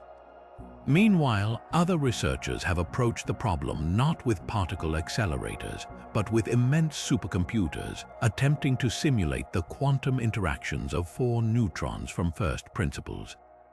These computational efforts are pushing the limits of our technology, as modeling such a fragile, transient state requires simulating the complex dance of quantum chromodynamics with unprecedented accuracy. The results so far are intriguing but not yet conclusive. Some models suggest a resonant state is possible, while others still dismiss it. The debate is a beautiful example of the scientific process in action, with theory and experiment engaged in a passionate dialogue, each pushing the other to new levels of precision and creativity. If the tetraneutron is real, its implications stretch far beyond the laboratory and into the most extreme environments in the cosmos. Its natural home would be inside the incomprehensible density of a neutron star, the city-sized remnant of a supernova that packs more mass than our Sun into a sphere only a few miles across. Here, matter is squeezed to such an extreme that atomic nuclei dissolve, and a vast ocean of neutrons dominates, possibly with strange structures like neutron pasta near the core. In this environment, transient clusters of pure neutrons, like tetraneutrons, could form and break apart constantly, influencing the star's properties and behavior. The stakes become even higher during a neutron-star merger, one of the most violent events in the universe since the Big Bang. When two neutron stars spiral together and collide, they eject a staggering amount of neutron-rich material at relativistic speeds. This material is the cosmic forge where the heaviest elements in the universe, like gold and platinum, are created through a rapid process of neutron capture. The presence of even short-lived exotic states like the tetraneutron could act as stepping stones in this process, altering the pathways by which atomic nuclei assemble and ultimately changing our calculated predictions of how much of these precious elements such collisions should produce. The detection of a tetraneutron in a lab on Earth, therefore, is not just about adding a new particle to a table. It is about correctly reading the recipe of the cosmos, a recipe written in the language of nuclear forces that we are only just beginning to decipher. Having mapped the vast emptiness of the Boötes void, we now turn to a very different kind of cosmic anomaly, one not defined by a lack of galaxies, but by a subtle chill in the oldest light in the universe. Imagine looking at a baby picture of the cosmos, the cosmic microwave background, and finding a single, unexpected cold patch, a place that seems just a little bit cooler than everything around it. This is the CMB cold spot, and it is one of the most tantalizing and fiercely debated mysteries in modern cosmology, a blemish on the otherwise remarkably smooth face of the infant universe that might be a mere statistical fluke or a window into physics far beyond our current understanding. The story begins with the Wilkinson Microwave Anisotropy Probe, or WMAP, satellite, which in the early 2000s provided our first high-resolution, full-sky map of the CMB. This ancient afterglow is incredibly uniform, but it is not perfectly so. It is peppered with tiny temperature fluctuations on the order of 1/100,000th of a degree. These minuscule variations are the seeds of all future structure, the gravitational blueprints for the galaxies and voids we see today. they are also, for the most part, randomly distributed. But as scientists analyzed the WMAP data, one particular cold region in the constellation Eridanus stood out. It wasn't just slightly colder, it was significantly larger and colder than the standard cosmological models predicted. When the more sensitive Planck satellite mapped the sky a decade later, it confirmed the cold spot's existence, elevating it from a curious anomaly to a persistent and serious puzzle. The first and most conservative explanation for this chill is that it is simply a trick of perspective, a case of what astronomers call an integrated Sachs-Wolf effect. The journey of a CMB photon is 13.8 billion years long. As it travels through the expanding universe, its energy is affected by the gravitational fields it passes through. If a photon falls into a gravitational well, like a massive galaxy cluster, it gains energy, making it appear slightly hotter or blue-shifted to us. Conversely, if it has to climb out of a well, it loses energy, appearing cooler or redshifted. Now, imagine the cold spot is not a feature on the surface of the CMB itself, but a shadow cast upon it. The leading theory proposes that the photon stream has passed through a colossal supervoid on its way to us, an enormous region of space with a significantly lower density of matter and dark matter than average. As the photons enter this void, they are climbing out of the gravitational well of the surrounding denser universe, which costs them energy and makes them appear cooler. They then travel across the underdense interior where little happens to their energy. But crucially, because the universe is expanding and dark energy is at work, the gravitational potential of the void itself is not static. It is evolving, becoming shallower over time. This means that when the photons exit the void, they don't get all of that energy back. The net effect is a permanent loss of energy, a subtle cooling that we would perceive as a large, cold patch on the CMB. In this scenario, the cold spot isn't a primordial feature. It's a secondary effect imprinted on the ancient light by a giant cosmic emptiness that lies between us and the surface of last scattering. The hunt was on to find this proposed supervoid. Astronomers began painstakingly mapping the distribution of galaxies in the direction of the cold spot, building a three-dimensional census of that region of the sky. And indeed, they found evidence of a large underdensity, a void that seems to be aligned with the cold spot. The problem is one of scale. The void they found is significant, but it is not nearly large enough or empty enough to account for the profound coldness and enormous size of the anomaly through the standard integrated Sachs-Wolf effect. It's like finding a small hill when your calculations say you need a massive mountain to explain the shadow you're seeing. This mismatch has led many cosmologists to question whether the void explanation is sufficient, opening the door to far more exotic possibilities. If a mundane supervoid cannot explain the cold spot, then we must consider that the anomaly is truly primordial, a feature that was baked into the universe at the moment of its birth.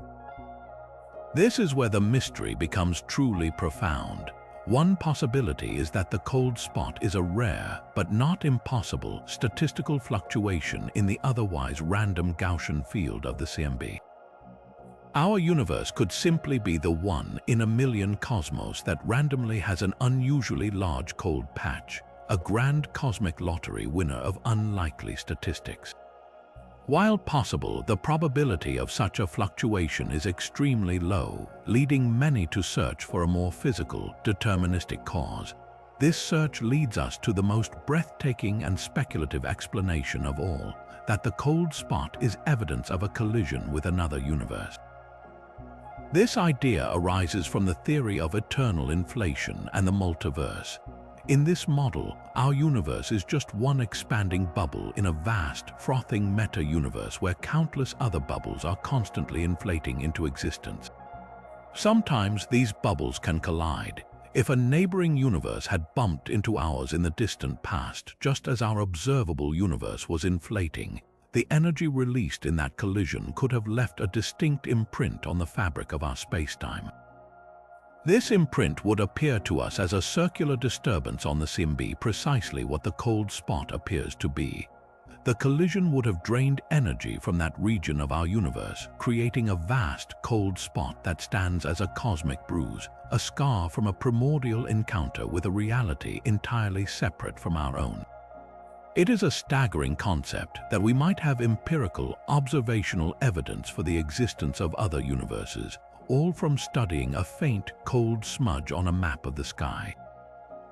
The future of solving this mystery lies in more precise data. Upcoming galaxy surveys like those from the Vera C, Rubin Observatory and the Euclid Space Telescope will map the large-scale structure of the universe with unprecedented detail and depth.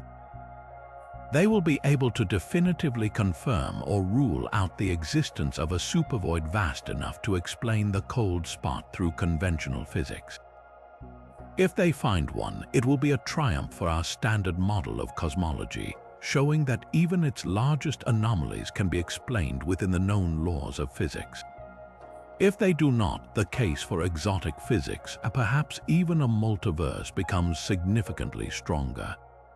The CMB cold spot is more than just a curious imperfection. It is a cosmic detective story, a celestial crime scene where the clues point to either a previously overlooked detail of our universe's structure or to a revelation that shatters our understanding of reality itself, suggesting that our cosmos is not alone, but is one among countless others in a breathtakingly vast multiverse.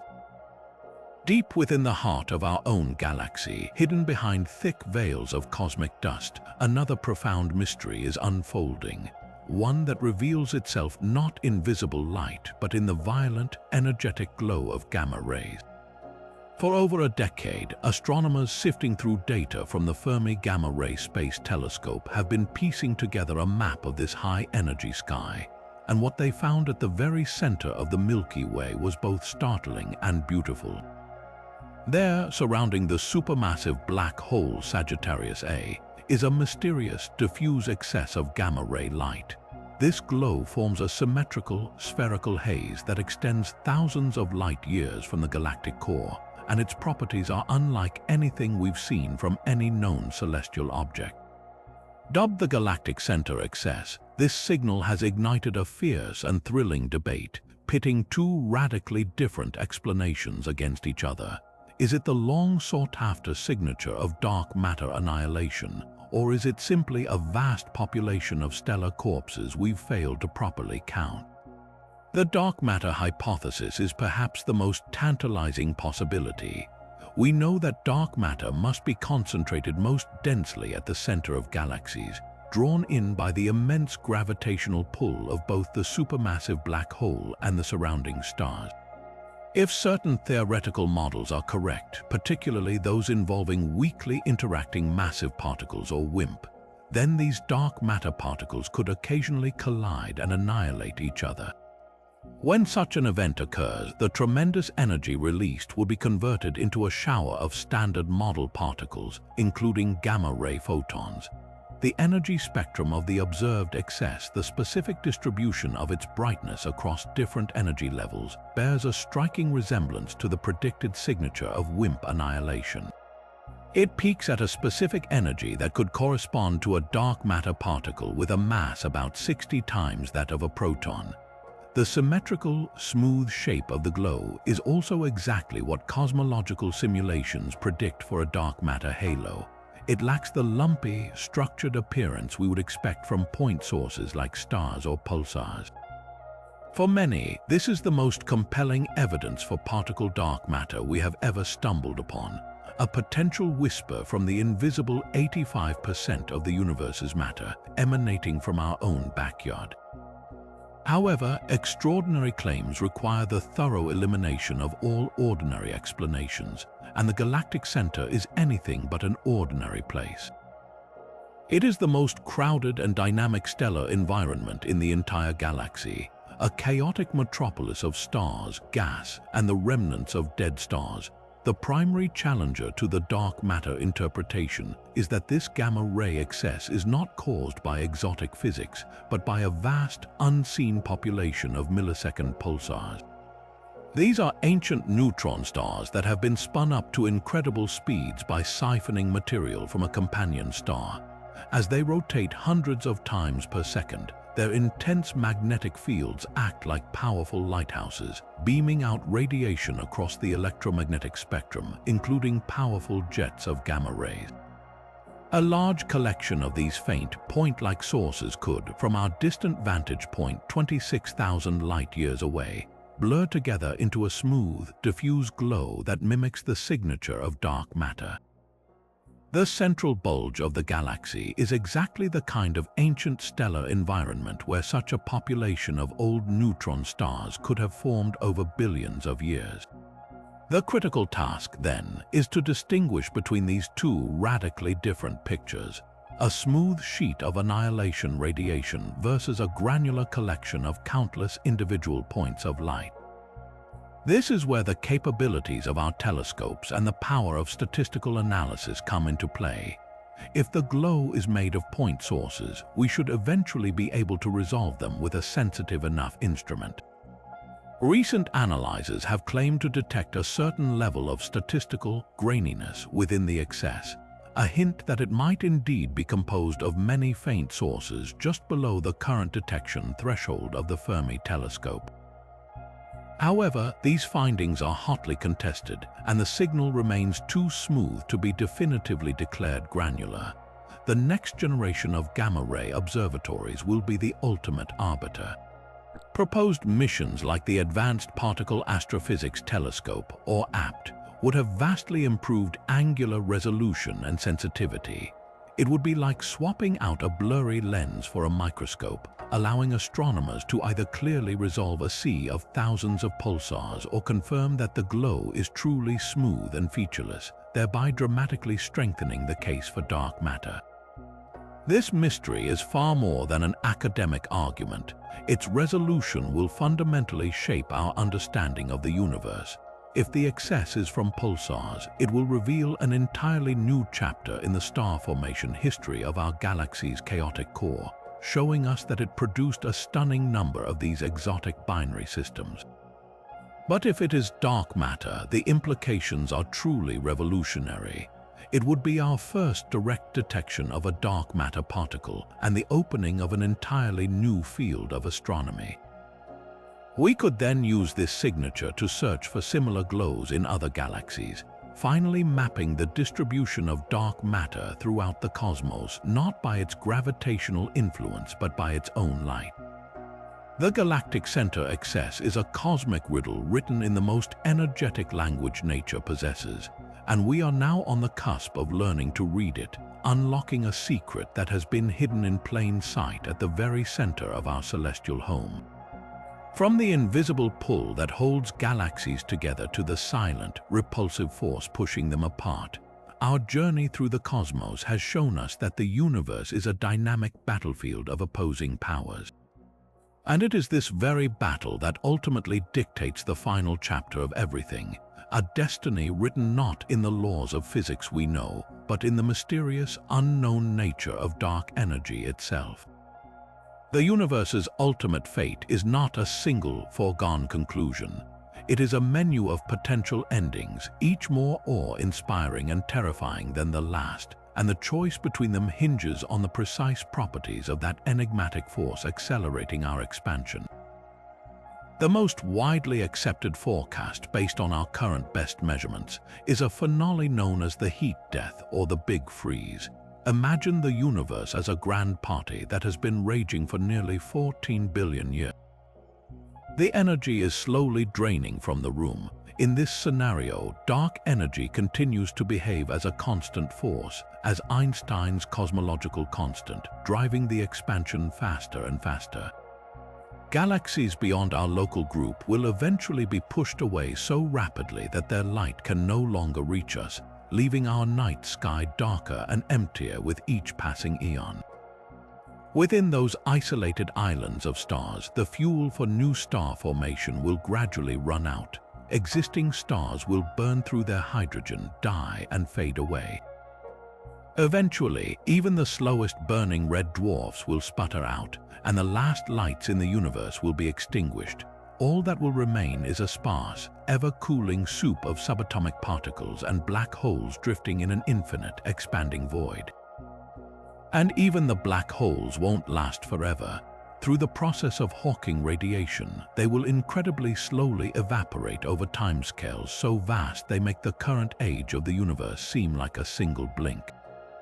The final state would be a universe at absolute zero, a state of maximum entropy where no energy can be extracted to perform any work, no motion is possible, and time itself becomes meaningless. It is a quiet, cold, and lonely end. But what if dark energy is not constant? This is where our story turns from a slow fade to a dramatic and violent climax. If the strength of dark energy were to increase over time, a hypothetical form nicknamed phantom dark energy, the fate of the cosmos becomes infinitely more apocalyptic. In this scenario, the repulsive force doesn't just win, it becomes an unstoppable, self-reinforcing monster.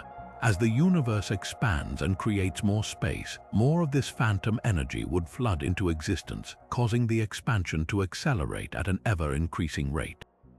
At first, the effect would be subtle, but in the final moments, the acceleration would become so ferocious that it would overwhelm every single force that holds the universe together. It would not just push galaxies apart, it would tear them apart. The gravitational bonds holding individual galaxies together would be the first to snap. Then the very stars within those galaxies would be ripped from their orbits, planetary systems would be shredded.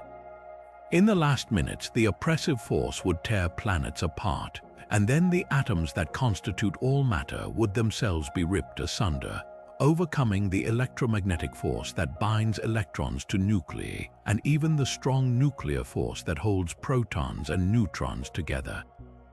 The universe would end not with a whimper, but with a scream in a cataclysm known as the Big Rip, a fundamental dissolution of spacetime itself into a meaningless sea of disconnected particles. There exists a third, more cyclical possibility, a poetic echo of many ancient cosmologies. This is the idea of the big crunch or a big bounce. For this to happen, the acceleration we see today would have to reverse course. Perhaps dark energy is not a constant but a dynamic field that will eventually decay or attractively interact, weakening and disappearing. If that were to happen, gravity could reassert its dominion. The expansion of the universe would slow, halt, and then reverse. Every galaxy would begin rushing back toward every other, the sky heating up as the cosmic background radiation is blue-shifted into a deadly glow. The universe would contract faster and faster, culminating in a fiery collapse into a singularity of unimaginable density, a mirror image of the Big Bang. Some theories, particularly in loop quantum gravity, suggest this singularity might not be a true end but a rebound point. The laws of physics might prevent a total collapse, instead causing a big bounce, where the universe re-emerges in a new, hot Big Bang, perhaps with different fundamental constants and laws. In this view, our universe could be just one in an endless cycle of death and rebirth, a cosmic phoenix. So where does the evidence point? The most precise measurements of the dark energy equation of state parameter, a number that tells us if it's constant or evolving, currently favor a value incredibly close to -1, which is the prediction for a true, constant cosmological constant. This is the strongest support for the heat-death scenario. However, the error bars on these measurements, while shrinking, have not yet entirely ruled out the phantom energy possibility that leads to the Big Rip. The ongoing Hubble tension, that stubborn discrepancy in the expansion rate measurements, could be a hint that our simple model of a constant dark energy is incomplete. Future observatories like the Vera C, Rubin Observatory and the Nancy Grace Roman Space Telescope are designed to map the expansion history of the universe with unprecedented precision, effectively measuring the behavior of dark energy across 10 billion years of cosmic history. Their data will either firmly lock in our cold, lonely fate or could reveal that the force shaping our destiny is far stranger and more dynamic than we ever imagined. setting the clock on a countdown to a far more dramatic and ultimate dissolution. But the haunting question of reality's ultimate fate brings us to a mystery that strikes at the very heart of what reality even is, a puzzle that has perplexed physicists for a century and forces us to question the fundamental role of observation in shaping the universe around us. This is the quantum measurement problem, and it begins with a simple yet utterly bizarre experiment. Imagine a single electron shot toward a barrier with two slits in it. If you don't watch which slit it goes through, the electron doesn't choose one path or the other.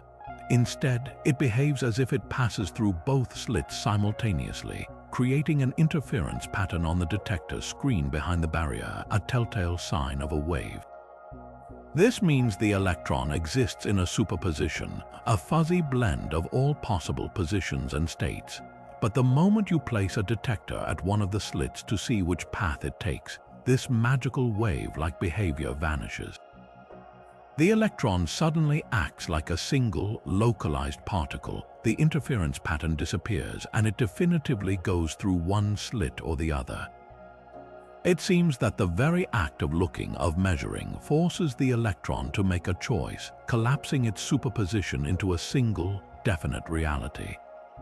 This isn't just a quirk of tiny particles. It suggests that at its most fundamental level, the universe exists in a haze of possibilities until an observation crystallizes it into the concrete world we experience. The central, unsettling question is this: what exactly constitutes a measurement, and why does it have this magical, reality-defining power? Over the decades, physicists have proposed a number of interpretations to solve this riddle, each more mind-bending than the last. The oldest and most traditional view is the Copenhagen interpretation, championed by Niels Bohr and Werner Heisenberg. In this view, the wave function, the mathematical description of a quantum system, is not a real thing but merely a representation of our knowledge. The collapse of the wave function upon measurement isn't a physical process but an update in our information. The Copenhagen interpretation effectively draws a sharp line between the quantum world, which is weird and probabilistic, and the classical world of our measuring devices, which is definite. But it notoriously refuses to define what makes a measuring device classical. Is it size, complexity, consciousness? This vagueness is its greatest weakness, leaving the central mystery of the collapse fundamentally unexplained. Frustrated by this ambiguity, other physicists have proposed interpretations that do away with the concept of collapse entirely. The most famous of these is the many worlds interpretation. Proposed by Hugh Everett, this audacious idea suggests that the wave function never collapses. Instead, every possible outcome of a quantum event actually happens, but each one plays out in its own separate, non-communicating branch of reality.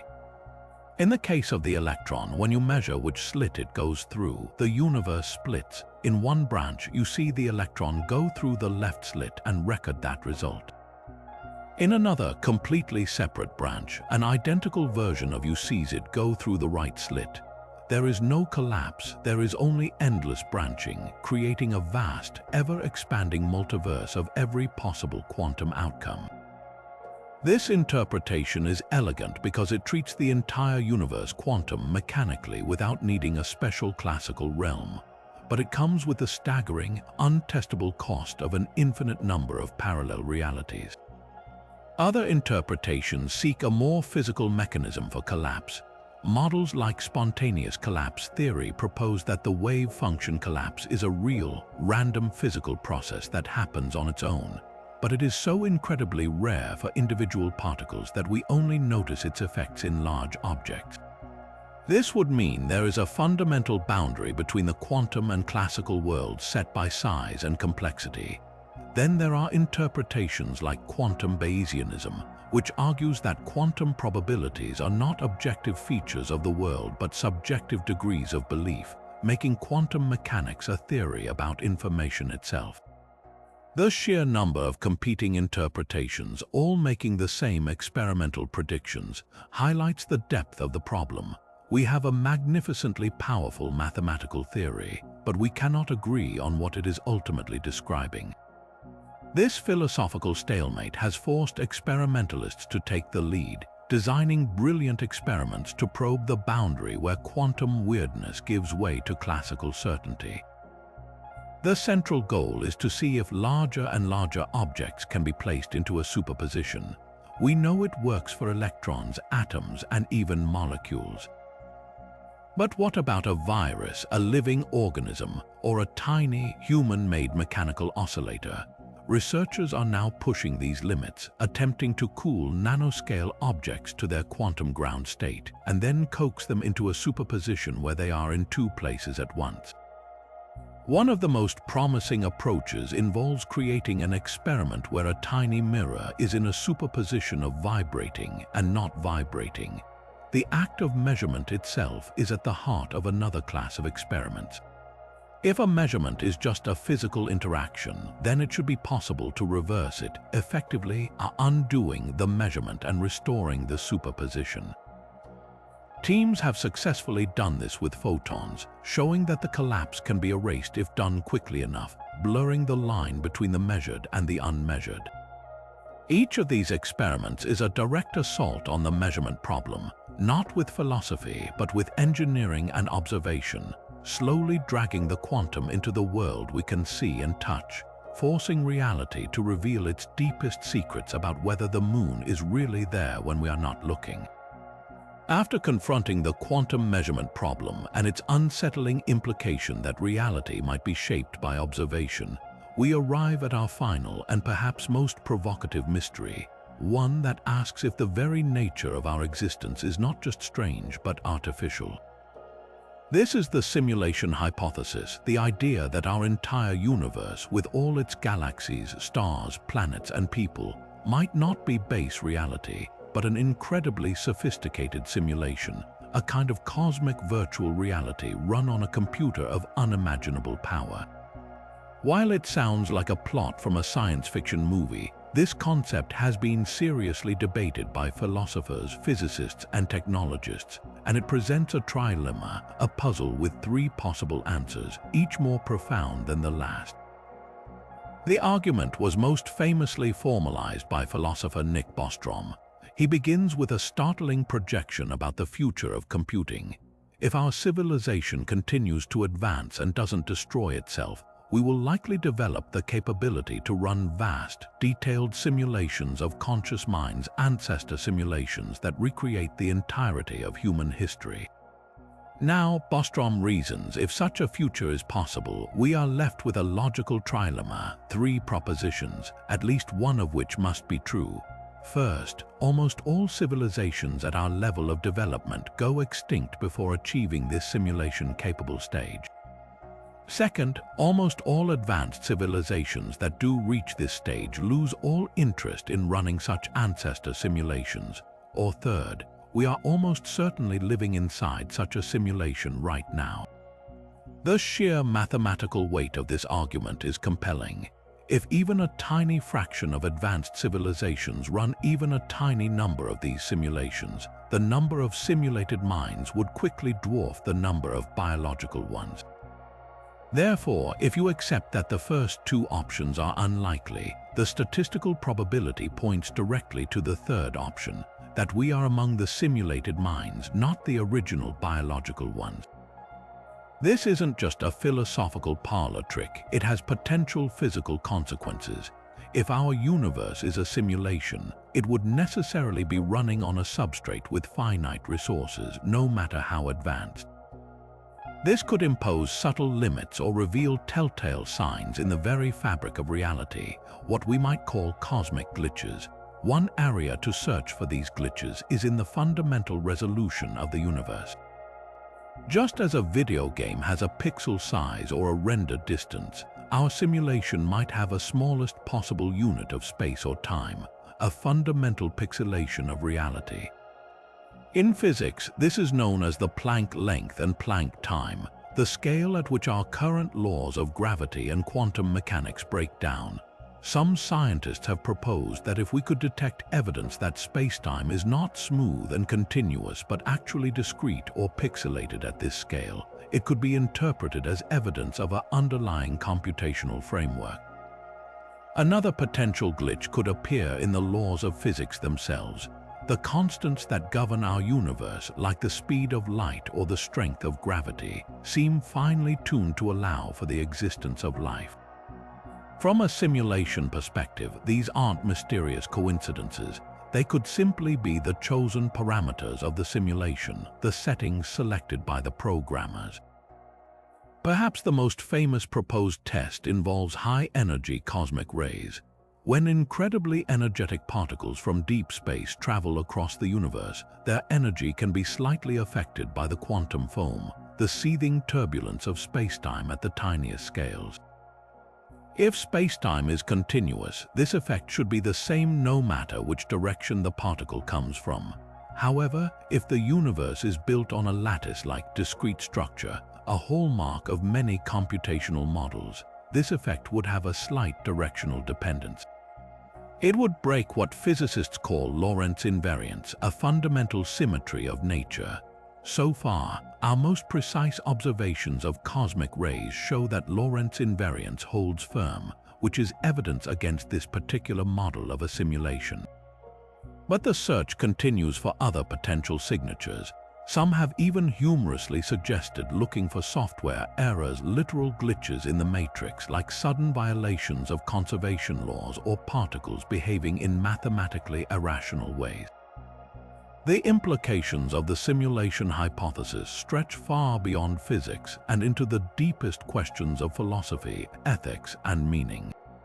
If this is a simulation, who are the simulators? Are they our distant descendants running an ancestor simulation to understand their own history?